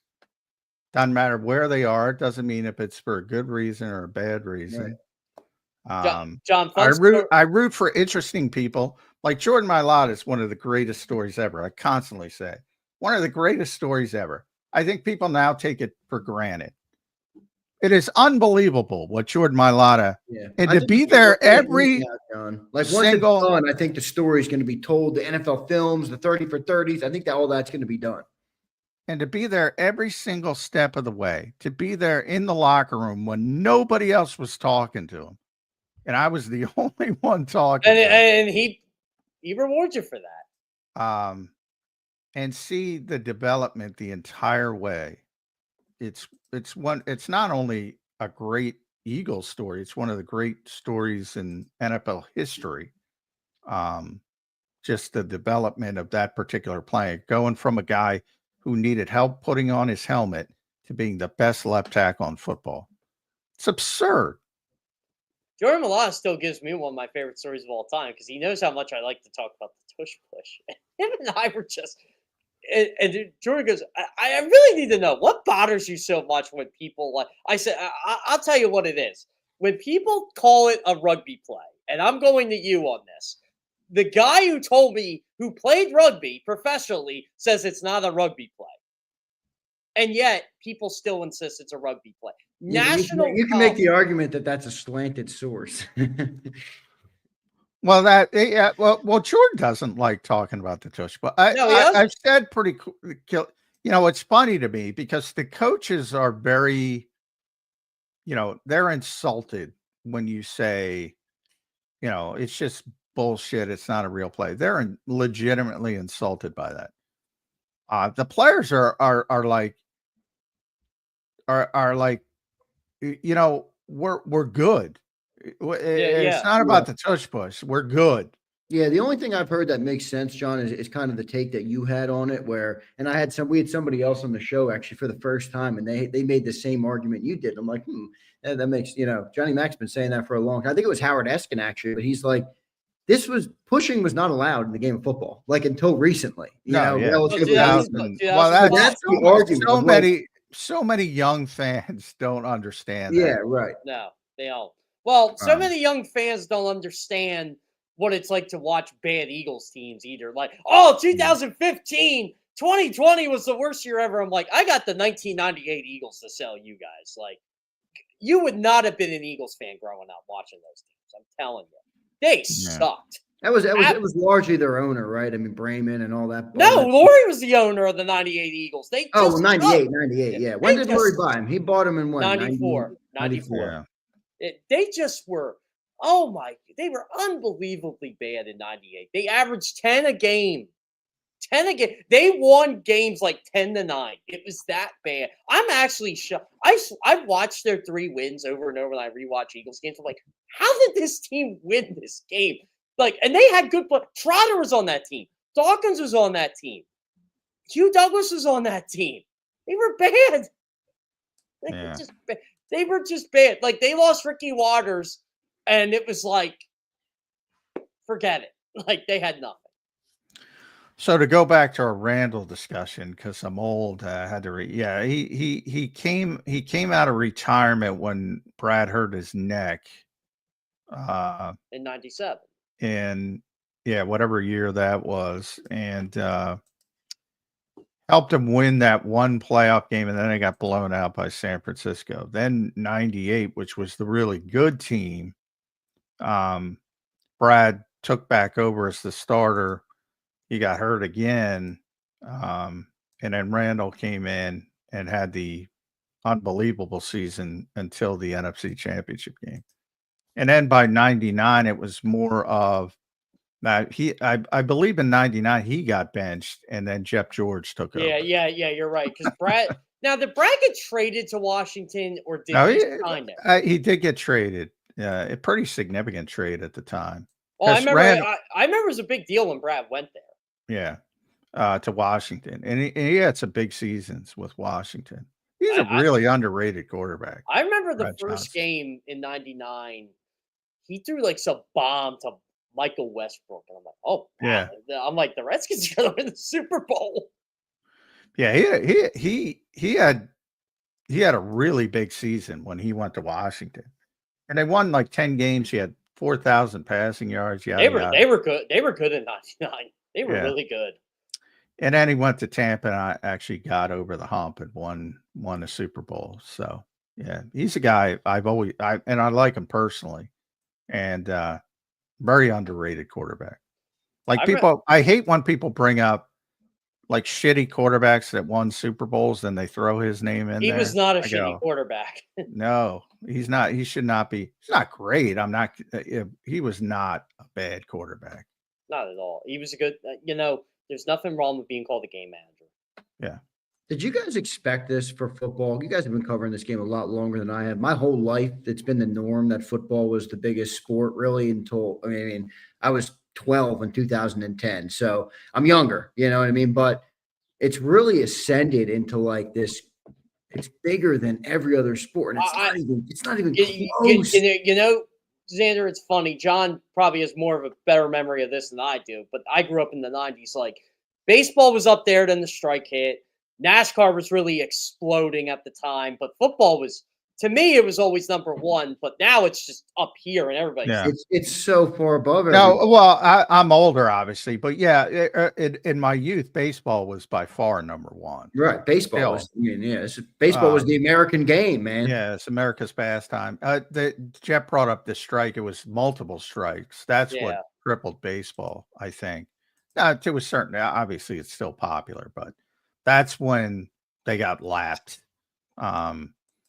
And now they're probably third, to be honest, behind the NBA. But I think it was the strikes, and there were multiple strikes. By the way, here's my hot take with football. Football was better 25 years ago. Oh my God! Yeah, it was so much better. Oh Me my and John God! had this discussion before. Could you make that argument about every sport? Like when I hear older people that are wiser than me and been around the games longer than I have, it sounds like the 80s, the 90s, even the early 2000s was like a glory time for all sports. You know what, Zander? This is what I think sucks. Like, I'm a big defensive guy. The NFL basically made the league glorified arena football. They saw the Philadelphia Soul of New Orleans Voodoo win games. I love the voodoo. I love the New Orleans voodoo games, baby. I love it. They see a 56-49 game and say, "Why can't we do that? People are enjoying this. Why can't we do it? Let's take this away from the defense. Let's take that away from the defense." One of my favorite nicknames ever, New Orleans voodoo. New Orleans voodoo. What about the Nashville Cats? Do you remember that name? Yeah, but I'm not in love with that one. I thought it fit perfectly, obviously, with New Orleans. They had a great logo. Look up the New Orleans Voodoo logo. It's phenomenal. I know. It's great. My dad worked for the Soul for years. So when we were kids, one of our perks was we would go to all the Soul games and sit front row. In the end zone. I love going. You're like literally right next to the players. We had Mike Brown. I remember he would hop over people on the returns. Arena football was fun. Oh, it was like I had a buddy who played arena football, and obviously he would take me to a lot of the games. I was like, you, Zander, I'd sit up close. I'm like, this is great. Like, people can imagine this though. They used to sell out that arena. I think it was the Wachovia Center at the time. Like Soul games were a hot ticket. Yeah, for a while when they were really good. They had some big crowds. I remember it was a big deal when the Soul came here. I remember my parents went to get, because my dad had worked for the team, and they won the Arena Bowl in New Orleans, I think it was that year. I remember my mom and dad went down to New Orleans at the time of the year, and I just remember we were younger, and my parents came home with some stories from New Orleans. That was a funny time. Matt DeRazio, Xander. There you go, Matt DeRazio. I got to send you a picture. In my basement in the house where I grew up, there's a huge blowout of Mike Brown. I don't know if you remember Mike Brown. I remember Mike Brown. I remember Mike Brown. On the soul, and he's jumping over somebody on the kick return. And I have a big blow up photo in the basement. I got to get home to that house. And Chris Jackson was Chris Jackson, AFL receiver.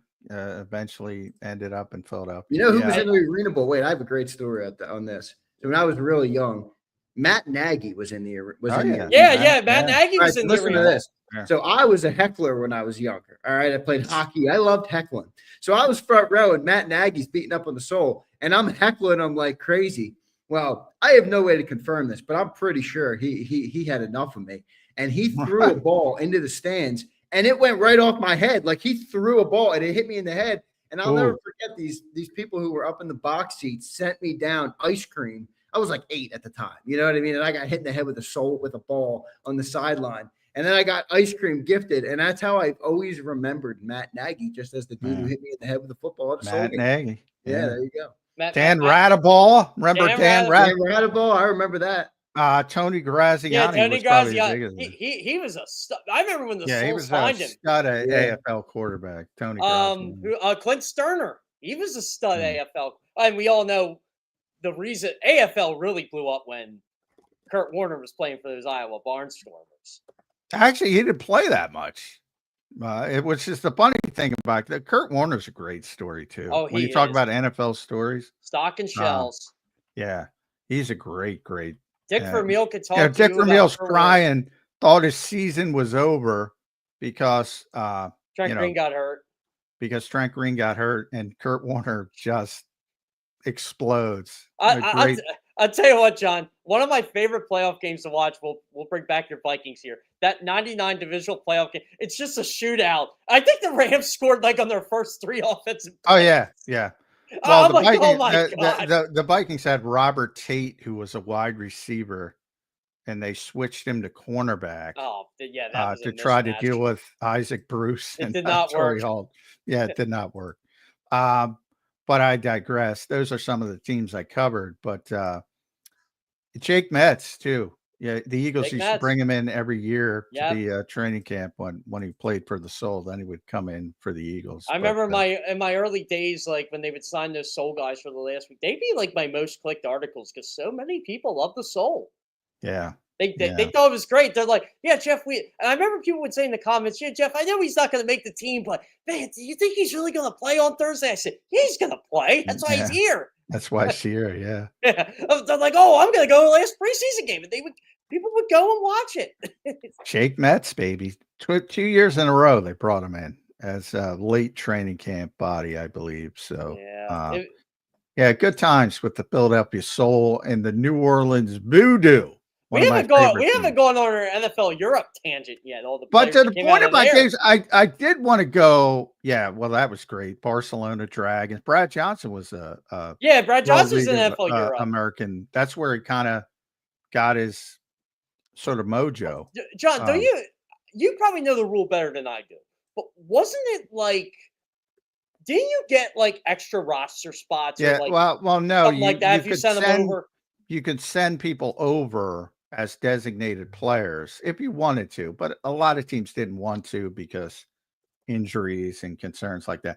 But if you had a developmental player, I thought it was really good for quarterbacks. The 2 biggest ones were probably Brad and Jake Delhomme, because I've always been of the belief of the best way to get better at quarterback is to play.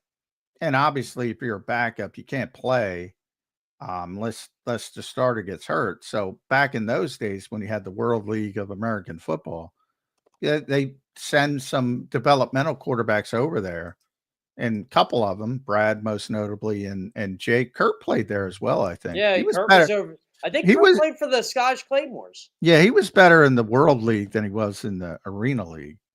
But so a bunch of those guys developed into, and Jake made a Super Bowl too. Didn't win it, but he made it. and was a long-time starter in the league. So I thought it really helped. But they don't have that developmental. They have UFL now, spring leagues, but it hasn't been like That's that. my favorite Doug Peterson quote when I got to talk to him once on a one-on-one. I said, Doug, I gotta ask, you were in a quarterback group with Brett Favre, Bart Brunell, Kurt Warner, and yourself, because somehow I made it. But I do want to clarify about you guys, Zander, you brought up 25 years ago and the game being better. And I think it was. I'm not trying to say the athletes are better. I'm trying to say the game was better for all those things that I talked about. They prepared more. It was sharper. It wasn't as ugly. You didn't have 15 bubble screens a game. You had the time to develop other parts of your offense. It was just more aesthetically pleasing to the eye.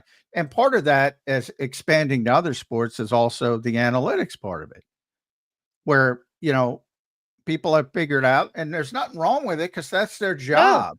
They're trying to find cheat codes to give them an advantage. In the NBA, it's the 3-point shot. In baseball, you don't play station to station baseball anymore. You go for the 3-run home run. Why? Because the numbers tell you to. You're more likely to get the 3-run home run than to get single, and play station to station. Same thing with football. The passing game. John, perfect example of how, aesthetically pleasing.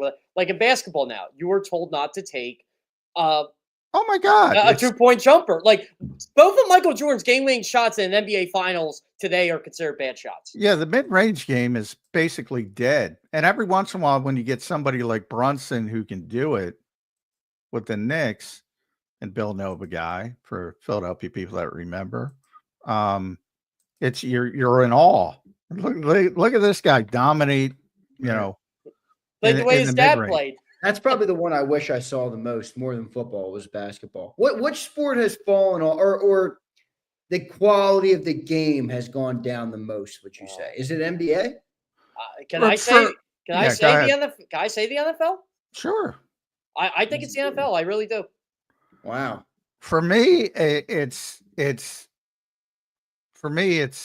baseball. The baseball's going down too. I'm a baseball purist. It's because baseball is a statistical game. And Tush, I don't think the NFL is at all. Baseball is a statistical game, and everything they do makes sense. So I'm not blaming those guys, but boy, it just results in an ugly product. And same thing with the NBA and the 3-point shots, but you get those little bubblings of the Jalen Brunsons. You get the little bubbles of, right. Like people don't like the guy, especially here.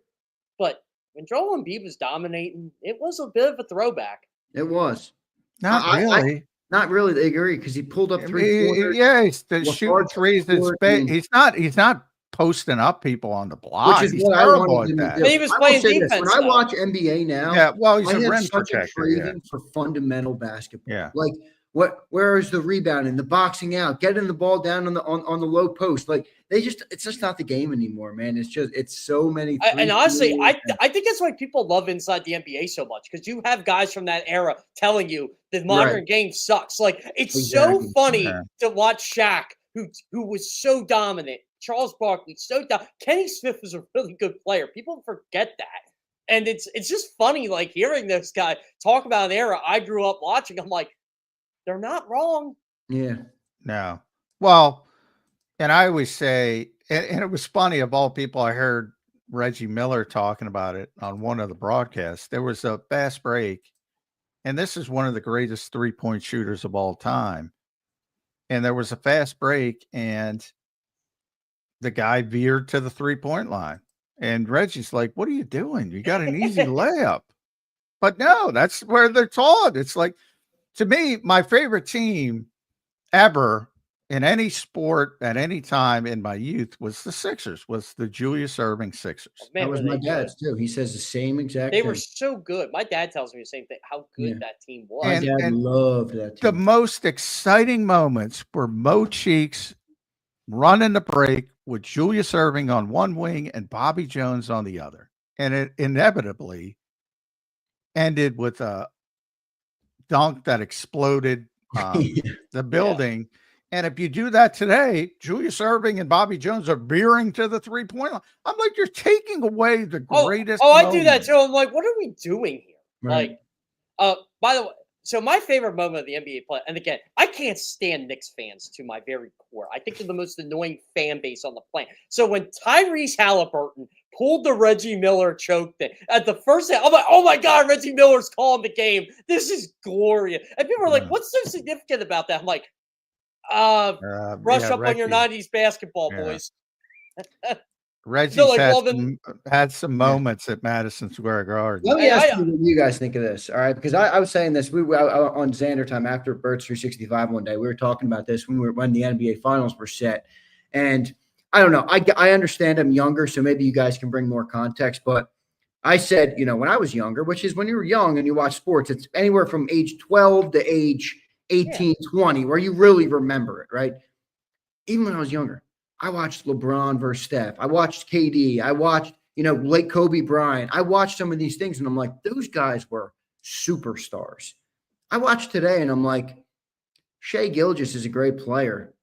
Tyrese Halliburton's a great player. I'm not saying they're not great players, but it just doesn't feel like the stardom is there anymore. And maybe they will. Maybe they will be in time. I felt when LeBron James was on the Miami Heat in 2012, he was bigger than life. He was such a superstar. I'll tell you what, Xander, when LeBron James was in high school, oh my God, was it on another level. Everything that guy did. ESPN was televising their games. I know. I went to KD, right? Like KD was a secondary superstar to a guy like LeBron James. 6'10", shooting jump shots like he's Steph Curry with the cleanest stroke you'll ever see. Like, I feel like the game today doesn't have the stars that captivated you even 10 years ago, let alone what Dr. J was or what Michael Jordan was or what Larry Bird was or what any of those guys were. This is what I love to tell like a casual basketball fan. Like, I know where St. Gilgeous-Alexander went to school. I know where Tyrese Halliburton went to school. I don't think a casual basketball fan, they could tell you where, I know LeBron obviously didn't go to college, but they can tell you where he went to high school. Right. They can tell you. Baby. Yeah, exactly. Like, they can tell you that. Like, I remember watching the NBA in like the late 2000s and early 2010s. It's like, and look, Wayne Ellington's a local guy, but you know where he went to school. You knew where all these guys went to school. Scotty Barnes, like and I know who Scotty Barnes was coming in the NBA. I had to double check myself. Like, it's changed so much. Yeah. Do you agree? Well, in college basketball, if you think about those old, I always think about the Chris Mullen, Patrick Ewing, Big East era, where everybody's there for 4 years, these amazing rivalries. Now they all transfer. Yeah. And now, or they play one year, they're good. They play 1 year and they're out. It's a lot different. But that part of it, I don't know how much you can do with. Back in the day, it was like a big deal that Darryl Dawkins was going from high school to the NBA. I mean, there's like Moses did it. I think Bill Willoughby, Kevin Garnett was the highest player picked at the time. Yeah, that was later, but Darryl was like late 70s, like jumping from high school to the NBA. Yeah. It was so rare. Now, a lot of things have changed, but the on floor. Look, the nerds have ruined sports. They have. It's their job. I don't blame them. But they're trying to find way. Look, if we do this, we have a better chance of winning. Right. And they're right. They're 100% right. Yeah. Right. But the odds don't always look good. I've said this to the ones that write. They always ask me for a piece of advice. I said, look, you obviously know what you're talking about, but you have to talk to these people like they're 5. Well, why? Because you have to. They don't understand what this stat means. They think it's made up. You have to explain to them what it is, and they just won't do it. So their writing sucks. Are the nerds worth it? I mean, John and Jeff, you're right. They're right about what they do in terms of if you do this, it gives you a better chance. And I think there's a place for them. At what cost, though? You know what I mean? Like how much? Well, that's the league's responsibility. Like I said, sometimes you have to make decisions For those who don't know, and again, I'm old, they lowered the pitching mound because Bob Gibson and some others were too dominant. So, they became too dominant. They're trying to ban the tush push because Eagles are too dominant. Exactly. Wilt Chamberlain, no player in the history of sports changed the game more than Wilt Chamberlain's dominance. And Kareem Abdul-Jabbar in college, they banned the slam dunk because he could do it and no one could. Offensive goaltending, they had to widen the lane. They had Wilt used to.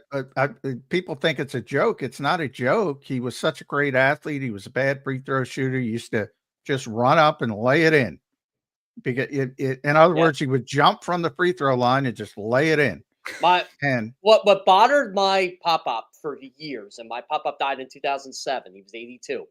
He watched Wilt Chamberlain in his prime. And again, games weren't on TV, but he went, back then you would actually go to games.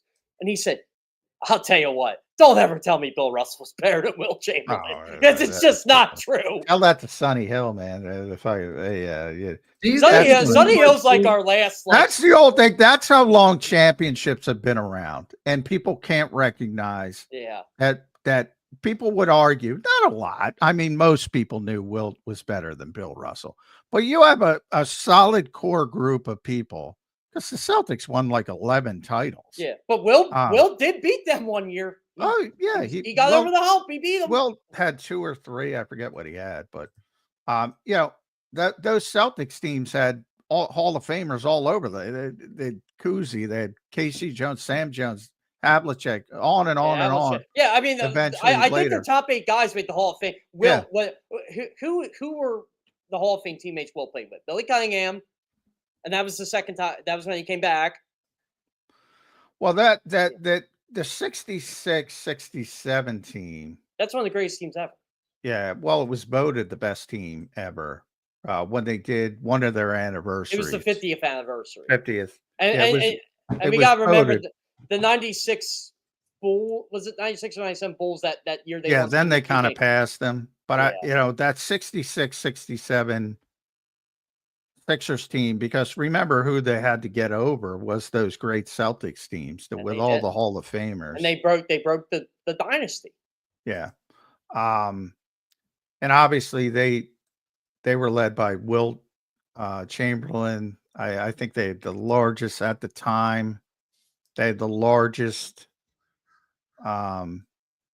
scoring season in NBA history. My pop-up said they smoked the Celtics that year. Like it wasn't even a contest. Yeah, I mean that was a legit. They should have been there. That was one of the best teams of all time. Yeah. Oh, Hal Greer was on that team too. Yeah, and they had some great players. Obviously, it's not just. But yeah, I mean, Wilt Chamberlain's a guy that younger people don't know. Just unbelievable. He for younger people, all you hear about the 100 points. You know what I mean? It's not real.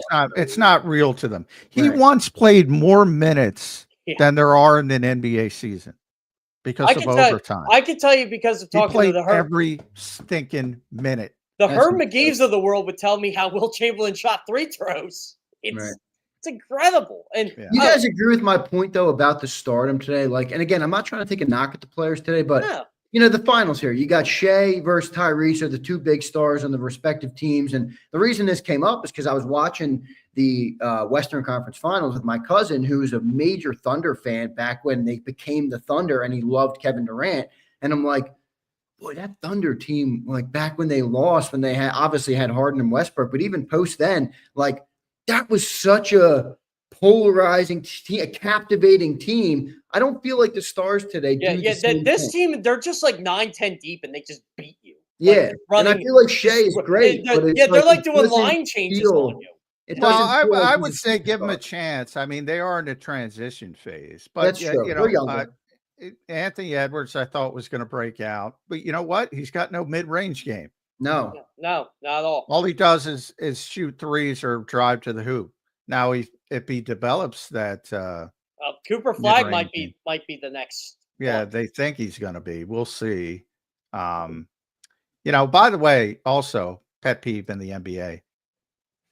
Everybody's saying, well, the Pacers have never won an NBA title. No, they won ABA titles. Exactly. Well, They won ABA titles, but that I can live with that because they have never won an NBA title. People say Oklahoma City has never. Yes, they have. Yes, they have. were It's the Seattle. Sonics. Yes. With Lenny Wilkins. Yes. Yes, they have. So Yeah. that bothers Yeah, me. they have not won as the Oklahoma City Thunder, but they have won. It's one of my favorite. Technically, their lineage has won, or whatever you want to call it. Yes, exactly. Yeah. Their franchise history is one. It's Yeah. But yeah, Xander. But John, to answer that, maybe the people in Oklahoma City are like, "Fuck you! No, we haven't. Seattle won. We didn't win." Well, here. I'm just saying they're wrong. They can say "fuck you," but they exactly. I'm just saying I understand the other side of it, where people are like, "Well, they were in Seattle," but you're right. The organization, but that's still their history until the Sonics actually come back, which has been talked about for like a decade now. They should come back. That'd be awesome. So they should come back. I hated how they left. Yeah, and it depends. Like with the Ravens, they kept the Cleveland history until Cleveland came back. Yeah, but they didn't take the history with them. It's not like they changed it and said Cleveland's coming back. Like they made a concerted effort to say, I got news for you, D. Hughes. They ain't three-peat. They are not three-peating because people don't do that anymore. Let me read this. Let me read this. D. Hughes is the ultimate John McMullen fan, and he's now, what I've learned is he's the ultimate Thunder fan. I said something about Shea last week, and he's in my DM. No, you're wrong about Shea. Watch this. He's right. He is right about SGA. So he says Thunder in 5, SGA finishing off a top 3 guard season of all time. After we three-peat, people will be looking back on this era with revisionist history. League has never been better. But to my point, I'm not going to season of all time. That doesn't happen. Top 3 guard season of all time, and he doesn't even feel like a captivating star yet to anybody outside of Oklahoma City. Like that's where I kind of had. There's a lot of history in the NBA. Yeah. I mean, top 3 guard season of all. I think the kid's great. Top 3 guard season of all time. Tone it down. I mean, my God, you don't even have to go back to. Just go to Steph Curry's career alone. I mean, come on. Curry, when Steph Curry took the league on fire, that was unbelievable. Now everybody tries to be. He was too good, Jeff. That's my take. He was too good. He was too good. He broke the rest. He changed the entire game, Steph Curry. Yeah, and he was too good at it. That's what I'm saying. Everybody thought I still love watching Steph Curry at 37. I love watching. Oh, he's unbelievable. But SGA is great, but. Yeah, I mean, come on. As far as the product as a whole, it's not their fault. The athletes are better today. That's how the world works. Yeah, things improve. You know, there's better training. They make more money. They don't have to sell insurance in the off season like freaking football players from the 60s. All they do is spend money on their body. Derrick Henry spends $750,000 on his body to keep it at optimum level. All of that has gotten better. That is true. But the game has changed aesthetically. It's not even close to what it was because of rule changes. And football, it's mainly safety related. Defensive 3-second rule is now in the NBA. They did to stop Shaq. Yeah. All right, boys, we're running up against it here. We've been on a tangent for a long time. It's been a great conversation. Now, I do love talking about all this stuff. That's the off season. Occasionally, you're going to get. I love talking about the history of. Look, I tell people all the time. There's a reason why I watch a lot of 90s, 2000s football games. They were better. It just was. Yeah. Sorry. I do love that about the product was more the 90s. Why didn't they win? And Jeff has they played this team in this week and this game, and the coach got fired this week. I'm like, holy shit, Jeff. I know every little tangent that happened. Yeah. Awesome. Jeff's got a better memory than me, but I'm older. You know. I'll tell you what, Xander. Like when I go on my Phillies things. Like when people tell me the Phillies suck right now, they look. Season's over, Jeff. Yeah. Everybody's entitled to their opinion. I'm like, would you rather be the Braves? Would you rather be the Braves right now? Who have all that talent in the world and are 7 under and 11 out? I've been watching the Phillies religiously this year.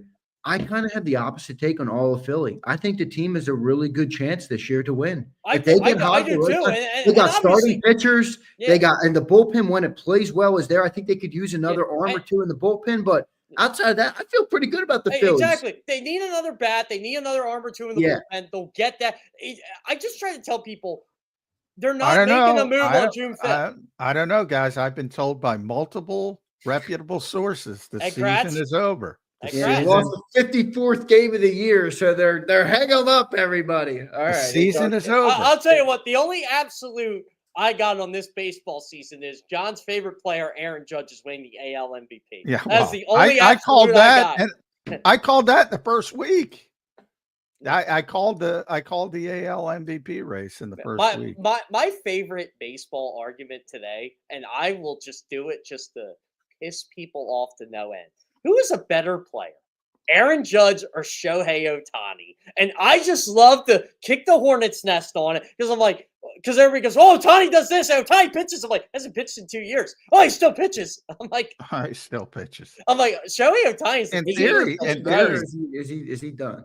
Is he going to pitch again? He's going to pitch again, probably in the postseason. Well, he's an amazing player. I love Shohei Ohtani. The fact that you can do both things, but yeah, I mean, you can't go wrong. But statistically, I mean, there are a few people in the history of the game that are doing what Aaron Judge has been doing over the past.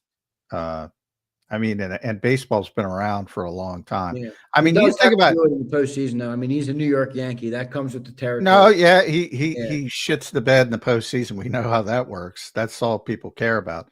But you know, baseball's such a statistical game, as I said, and everybody knows, or who follows baseball knows, the Yankees have some pretty impressive history. That dude has got so many Yankee franchise records. Yeah. Oh yeah. It's amazing. That was my favorite Yankee thing from the offseason when Juan Soto was like, he wanted like his own suite for his family. Like, the Yankees only do that to Derek Jeter, and he's a god there. Why would they do it for you? No. Yeah. Juan Soto. Juan Soto's regretting his decision too. Yeah. Yankees gave him enough money, and he went for a couple more bucks in the Mets and he'll always be second to the Yankees. John, what's your take on that with Aaron Judge? Because like obviously the Yankees, they do that's their history, John. 27 world titles or whatever, 26 or 27. Yeah, I mean, he's not been good in the postseason. Yeah. It's fair. You know, here's the thing. It's fair to say that about Judge, but I love when people love to go like that slant, like they do it with Phillies players. Trey Turner's not a good postseason player. He's a 313 average with the Phillies in the post. Well, he's still not a good postseason player. I'm like, would you rather him be Aaron Judge? Yeah, I'd rather have him be Aaron Judge. But that's the thing. You know, if you keep make it, hopefully 1 year he breaks out and then it all goes away. But he's going to have to break out in the postseason 1 year. Yeah. And he did. 2 years ago, he had a decent. Yeah, 2 years ago, he had a really good postseason. It was okay. But last year was terrible again. And he was terrible in the World Series. And when Freddie Freeman's going nuts and, you know, you're clearly, that's the thing. Like if I say, I use it, how many times have you heard me use the Myles Garrett, Josh Sweat comparison? If I say Aaron Judge is better than Freddie Freeman, you go, duh, stupid. Yeah, yeah. Well, he wasn't for a short series, you know. And that's all it takes. Freddie was crazy that series. Yeah. So this is my Freddie Freeman thing. Phillies are playing Dodgers this year. I'm in the press, and I always have good, like, sarcastic comments in the press box. Freddie Freeman makes like this amazing play on Trey Turner. I'm like, boy, I'm so glad this guy's out of the NL East. They're like, he's been out of the NL East for like 5 years, Jeff. I'm like, I said what I said. Well, Freddie's having a big year this year, though. Freddie Freeman is a first ballot Hall of Fame. Yeah, he's a great player. Yeah, I love Freddie Freeman. He is great guy too. Judge has been historic, but yeah, until you do it in the postseason. John, Aaron Judge gets 500 home runs, right? I don't know what he's at. I mean, he's at like 3. He's got like 500 in the past 3 years, I think. So yeah, I think it feels like it. Yeah, but that's about longevity. Is he healthy? Obviously, yeah. You've been slugged though for a long time. I feel like in the MLB. I remember like Albert Pujols slugging. Yeah, but now to your point about the money they make, do you really hang around to hit 500? Yeah, I don't know. But you gotta have a real love for the game. I think at that point, he's one of the best power hitters of all time. He's one of the best right-handed hitters of all time. Yeah, he's one of the greatest Yankees of all time. Doesn't have a championship, but usually for whatever reason, when you get guys hitting 363, it's usually lefties. It's Wade Boggs. It's Tony Gwynn. You never see Wright, very rarely. All right, guys. Today's trivia question before we got log off is, since you brought up Tony Gwynn, what do you think the most strikeouts Tony Gwynn ever had in a season was? Oh, like I'm gonna guess 31. Zander? Because John's at 30, I'll go 45. Well, we're playing Price is Right. John McMullen wins. If we're playing closest, Zander wins. It's 40. 40? I'm shocked it's 40. Yeah, I am too. I'm like, what did he hit that year? Why is the Price is Right? How do they do it? Well, Price is Right. If you go over, you lose. If you go over, okay. If you go over, you lose. Yeah. I didn't know that.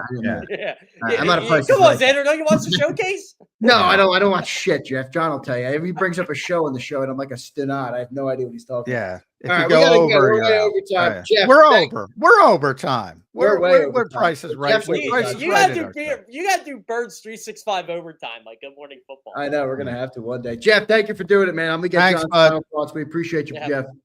I'll see you guys. See ya. Make sure you guys follow Jeff at Jeff Kerr CBS. We love his contributions to the show. Great conversation today. We went down a bunch of different avenues, but John, as you said, off season, man, I love talking about all that stuff too. And yeah, we probably pissed some people off, but what every once listening to two guys that know as much about sports as you two is always fascinating. Good for me. John, your final thoughts on this Thursday edition of Birds 365. All right, let's bring it back to the Eagles. Some newsy day with Saquon talking about retirement and CJ going off the rails again, but last OTA today, number 6 overall. One more day of minicamp next week, and then we're off to the summer and start really honing down on what this team's going to look like come September 4th or whatever it is. So we're getting closer. Yep, no doubt about it. Johnny Mac, great show today. Great tangents, great breakdowns, great history, great knowledge all the way through the show today, brother. We'll talk to you tomorrow on a Football Friday edition of Birds 365. Thank you, brother. All right. Thanks, everybody. All right. There's Johnny Mac, John McMullen joining the show here on Birds 365. Great show today with Jeff Kerr, Johnny Mac as well. Dove into some tangents, some football, some basketball, some baseball, some arena football. How about that? All right, so a really fun show today. Appreciate everybody for being here, for watching, for listening, for liking, for sharing, and for subscribing to the channel. We appreciate all of you guys. Hit that like button again for me. What are we at on the like button? I saw one guy. Can I take my like back? Sure, Alonzo. Take your like back, you cis pot.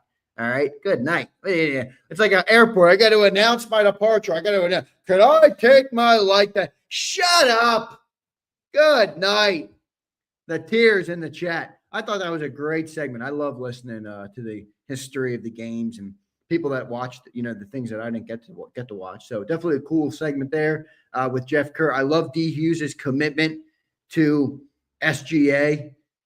Top 3 guard season of all time, and the only people talking about it are the million people who are going to watch it. When Curry was a star, when LeBron, when KD, when Kobe, when Dirk Nowitzki, when these other guys, come on, man. Those stars were bigger than life. Come on, man. Great show today, Xander. Abe, thank you, brother. Appreciate it, man. Cispot, one of my favorite words. Can't wait till preseason. I miss football. Bird Gang girl, you and me both. I'm ready for some football. It was a hell of a show. Jeff Bonehead. Thank you, Bonehead. Love you, brother. Appreciate you, man. Saw reports it was postponed. Are you talking about the Eagles? No, I don't think so. I didn't see that. Let me double check. I've been chopping it up with John and Jeff, so I didn't see it. Daz, by the way, if you're still in here, I did see your DM. Holy moly, man, that thing is insane. Let me see what's going on. Let me make sure that it's not delayed.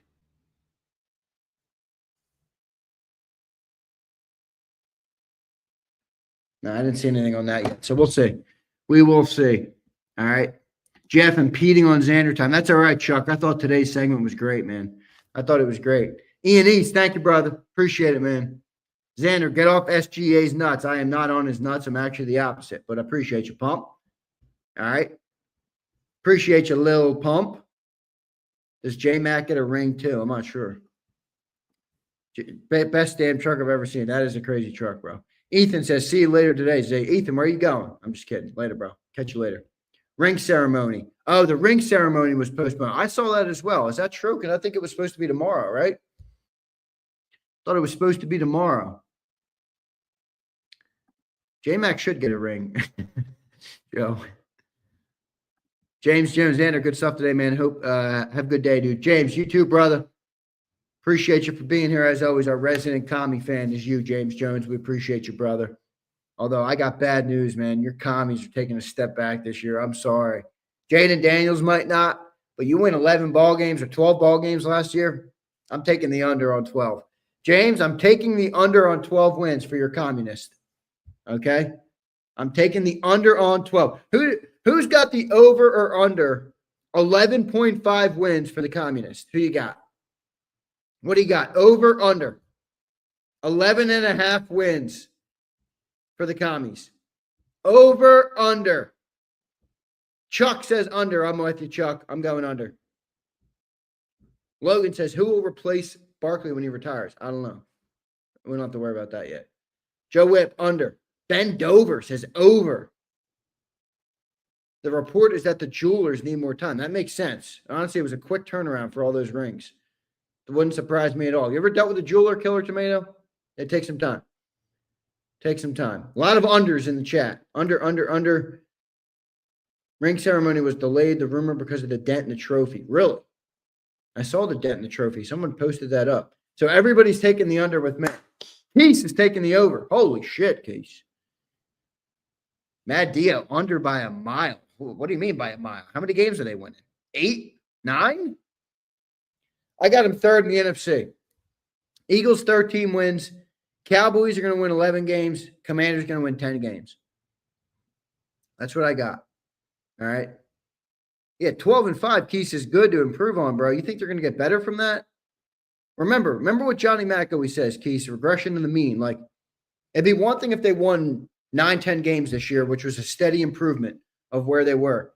They really jumped. Like 12 wins in the NFC title game. That's going to be hard. That would be like saying, oh, Saquon Barkley is going to improve on 2000.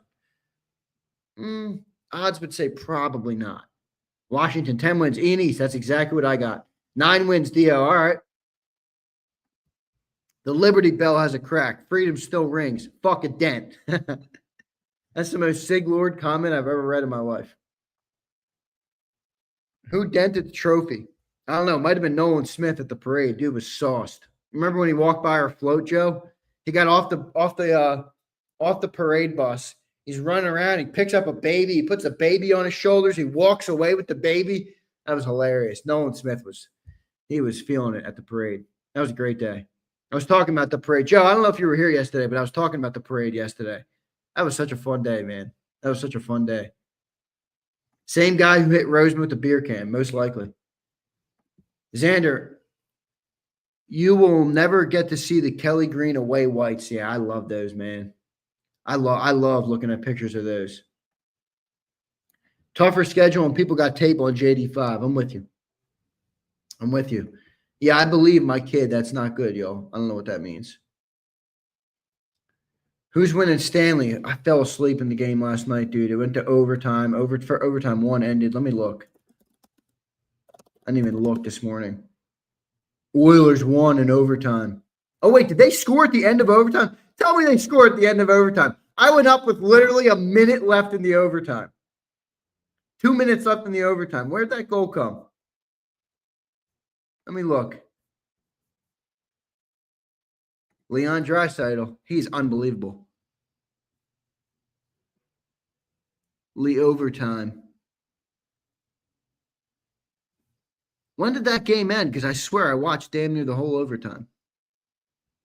It was like 47. I was going to say, Fleming, I went up. I'm falling asleep on the couch. It's like midnight. I'm like, oh, I got the show in the morning. I'm not going to be able to get up at 6 now. I'm going to be tired as hell. I'm like, let me go up, man. I'll have to catch this game tomorrow. I guess they scored right after. That sucks. Oilers won. Let's see what they can do. I think Oilers win it this year. McDavid has a sweet pass. All right, I'll watch it. I love watching McDavid play hockey. That dude is fucking crazy. I mean, I know Bombay. I'm not sure if you're in here. He loves the Panthers. But dude, I kind of, as a hockey fan, you know, I don't know how many of you guys are hockey fans, but when you grew up, there's like certain players that were on a pedestal. Certainly for me, my generation. Like for me, it was Sidney Crosby, Alex Ovechkin were kind of the two guys. There was a lot of great players in the league, but those were the two that were like superstars, you know? And Sid won, and like I loved Ovechkin. I always loved Ovechkin. And like hockey fans almost wanted Ovechkin to win because you're like, you want him to have a cup. Like he's so good for the game, you want him to have a cup. I get that same feeling with McDavid. He is like that now, where he's so freaking good. And I've never seen really a hockey player almost really, maybe you could maybe say that I've never seen a player as good as him. I want him to get the cup. I know that's anti-USA, but man, I want him to get the cup. I think McDavid is just that good. Jimbo says, why can't the Flyers have good things? How many times do I have to tell you, hockey fans? The Flyers can't get the goalie right, Jimbo. You can't win when you don't have a goaltender. Wait a second, Jimbo. Wait a second. Wait, Jimbo. Who's the goalie for the Florida Panthers? Am I blanking? Who's the goaltender for the Florida Panthers? Oh, right. The Philadelphia Flyers shipped him out of here for Ilya Bryzgalov, who they still pay. That's right. That's right. The goalie that they had is in the Stanley Cup, going for his second cup. Got to get the goalie right. They haven't had a goalie since Robert Ashe, and he was mediocre too. They lost the 2009 Stanley Cup Finals. Who was their goalie? Scott Lawton? Gave up a goal from the side. Come on, man. You're not winning if you don't get a goalie. You're not winning if you don't get a goalie. They had it, but he's a scumbag. I don't think he was it, Killer Tomato. I'm sorry. Carter Hart was more hyped than he was good. All right? Bobrovsky, there you go, Jimbo. Bryzgalov was in the woods. Yeah, it paid that knucklehead. Bobrovsky, there you go. He's competing for a cup. Another one, by the way. Another one. He's won a cup. You don't get a goalie in hockey, you're not doing anything. Now, it's not the only thing you need, but it's the starting thing you need. If you don't have a good goalie, well, I was a goalie, guys. If you can't stop the puck, your team has no chance. If I had a bad game when I played goalie, team had no chance. We'll give up 3-4 goals. No chance. You don't have a chance if you don't have a goalie that consistently keeps you in hockey games. Need a strong, that's true, Zeal. But again, complimentary to the goalie. But I agree. You need a strong blue line as well. Pelly Lindbergh might be the last. Dude, that's long back. When did Pelly Lindbergh hang him up? When I was a kid, it was like Robert Ashe. It was he died in 85, Pelly Lindbergh. So he died at 26 years old. Holy mackerel. Holy mackerel. So he was probably early 80s, I guess he played. He died in 85 at 26 years old. Yeah, his career started in 1980. Wow. Pelly was a Bernie Parent protege. I was a good goalie. I played AAA hockey most of my life. I loved hockey. Flyers won't win. Yeah, so my buddy, unfortunately, Joe, I agree with you. Hilferty, who's the guy at Comcast, his son was in my grade at St. Joe's Prep. I've been to his house. But, yeah, Matt was in my grade. Matt Hilferty. He was a good dude. He was a great dude. But his dad, yeah, he's got to get it together when it comes to the Flyers. How did he die? Car crash? Let me look that up. Pelly Lindbergh. How did Pelly Lindbergh die? Car crash. Yep, Porsche. Yep, car crash. 26, man. I just turned 27, so that like hits. It's like, holy crap, man. That is so early. Is there a position in sports under more pressure than a goalie? Probably the quarterback. For football. But it is different, Curtis, because quarterbacks do come off the field, so like the defense can hold down their side of the fort without the quarterback. In hockey, you're out there obviously the whole game. And if you have one bad period, one bad moment, one bad 5 minutes, you could literally completely take your team out of the game. I mean, was going over 100 and hit a wall in Summerdale. Damn, that is tremendously sad. Hilferty was the IBX CEO. How does that qualify? It doesn't qualify him as a hockey guy. It does not at all. Pelly and Jerome gone too soon, no doubt, man. Two car crashes, 2 devastating car crashes. I believe Jerome was in a Corvette, right? Or was he a Porsche too? Those Porsches, I'll tell you what, I love cars. All right. And every car lover knows that the pinnacle of one of the pinnacles of sports cars is the Porsche. It's just the fastest, most efficient car you can get, really. That's street legal. Unbelievable car, especially the Turbo S's, the turbocharged ones, the naturally aspirated GT3s. I mean, they're unbelievable cars, but you got to be careful, man. You got to know what you're doing. You really got to know what you're doing. All right. Zeal, that's awesome. You're a Porsche guy. You have 2. That's pretty cool. Zeal, do you mind telling me what years you got? I have the great big Porsche book, table book. I love table books. I'm a sucker for table books. So I look through that thing all the time, man. I would love to get a Porsche one day, but I would treat it a lot. I would not drive like a knucklehead, man. Those days are, I'm only 27 and those days are already well gone for me. I mean, I'd much rather just, drop the top and Cape May and relax. 2014 and 18. Damn, man. That's awesome. Zeal, that's a good collection, man. That's awesome. Corvette. Yeah, Jerome was a Corvette, right? Yeah, Corvettes are awesome too. I love the new Corvettes are fucking crazy, dude. Those Z06s. Are you kidding me? There's a used one for sale at one of the Ford shops or one of the Chevy stores near me. It's the Hysteria Purple. It's unreal. It's like 136 grand though used. I'm like, that's a little pricey for a Chevy, but I get it. The 2020 Corvette, nice, man. The C8s are awesome. Corvette is death back. Are you kidding me? Dude, the Corvette, see, Daz, let me shut this window. This fucking dude. Daz, I don't think Corvette ever left.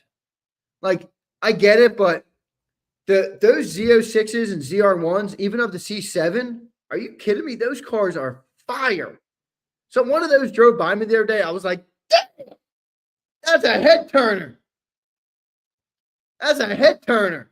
But I hear you. They did. The C8 is sick. New ZR1's wild.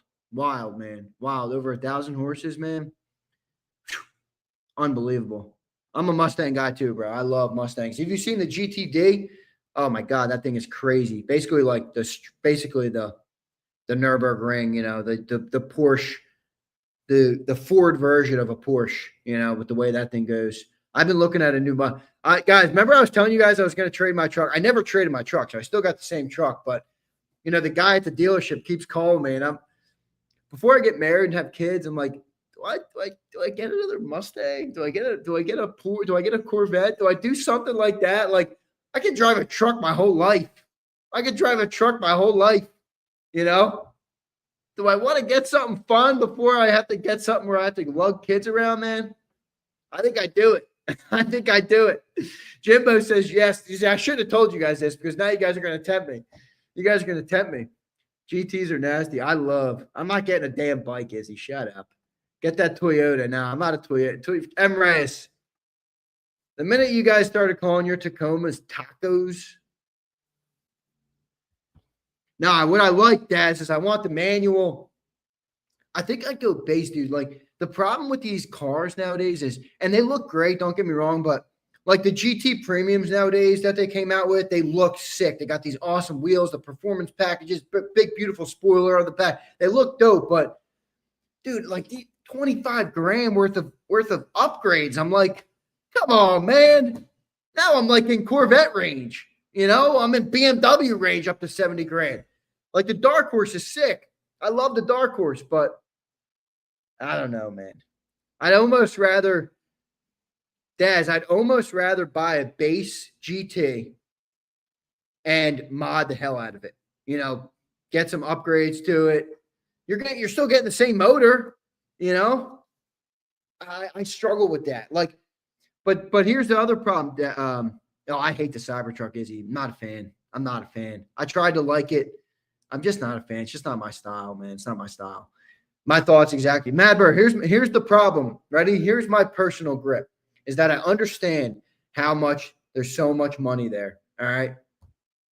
Like that are in upgrades that are stupid, but I'm a sucker for the finer things, you know, like Mustang on the base. It's like there's 2 screens and they're split, but if you get the $5,000 more premium, it makes this big, beautiful display that's connected. And I'm like, no, I don't really care about that, but I'd prefer to have that.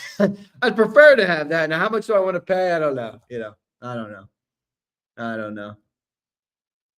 I have a 2000 VW Passat. Big Mike, you're doing it right. You got no car payment and you're sitting pretty. All right. See, Daz, that's my thought. And if you buy that, you're buying it to keep and collect. Exactly. If I go all the upgrades, that's becoming a garage queen. That's the problem. I like driving it, man. I want to get the stick shift and fucking bang some gears. Are you kidding me? That's what I want to do. That sounds so fun to me. Ever driven an M3? I've driven one for sure. They're crazy. My cousin had an M3 comp, and then he had a C63 AMG, the Mercedes. I'll tell you what, I like BMW more than I like Mercedes very much. He flooded them like an idiot. My cousin, I love him to death. Anthony, I love him. He flooded them. I mean, he lives in Florida, Daz. He lived in Florida when he had it at the time, right? And it was a bunch of rain, and the streets flooded in where he works, and he's like, I think I can get through it. Drives his car, boom, putters out, flooded it. Now he's got the thing on his insurance. Sure, he can't get insurance on a car because he flooded an M3 and a C63. I'm like, oh, God, Anthony. God help you. God help you. Banging gears is fun. Yeah, it is. Real world drive in Florida is no fun. No doubt. All right, everybody, I'm getting out of here. Great show today, as always. A little off-season talk. I love this time of the year, but good summer season right now. You got the OTA today, and then you got mandatory minicamp next Tuesday.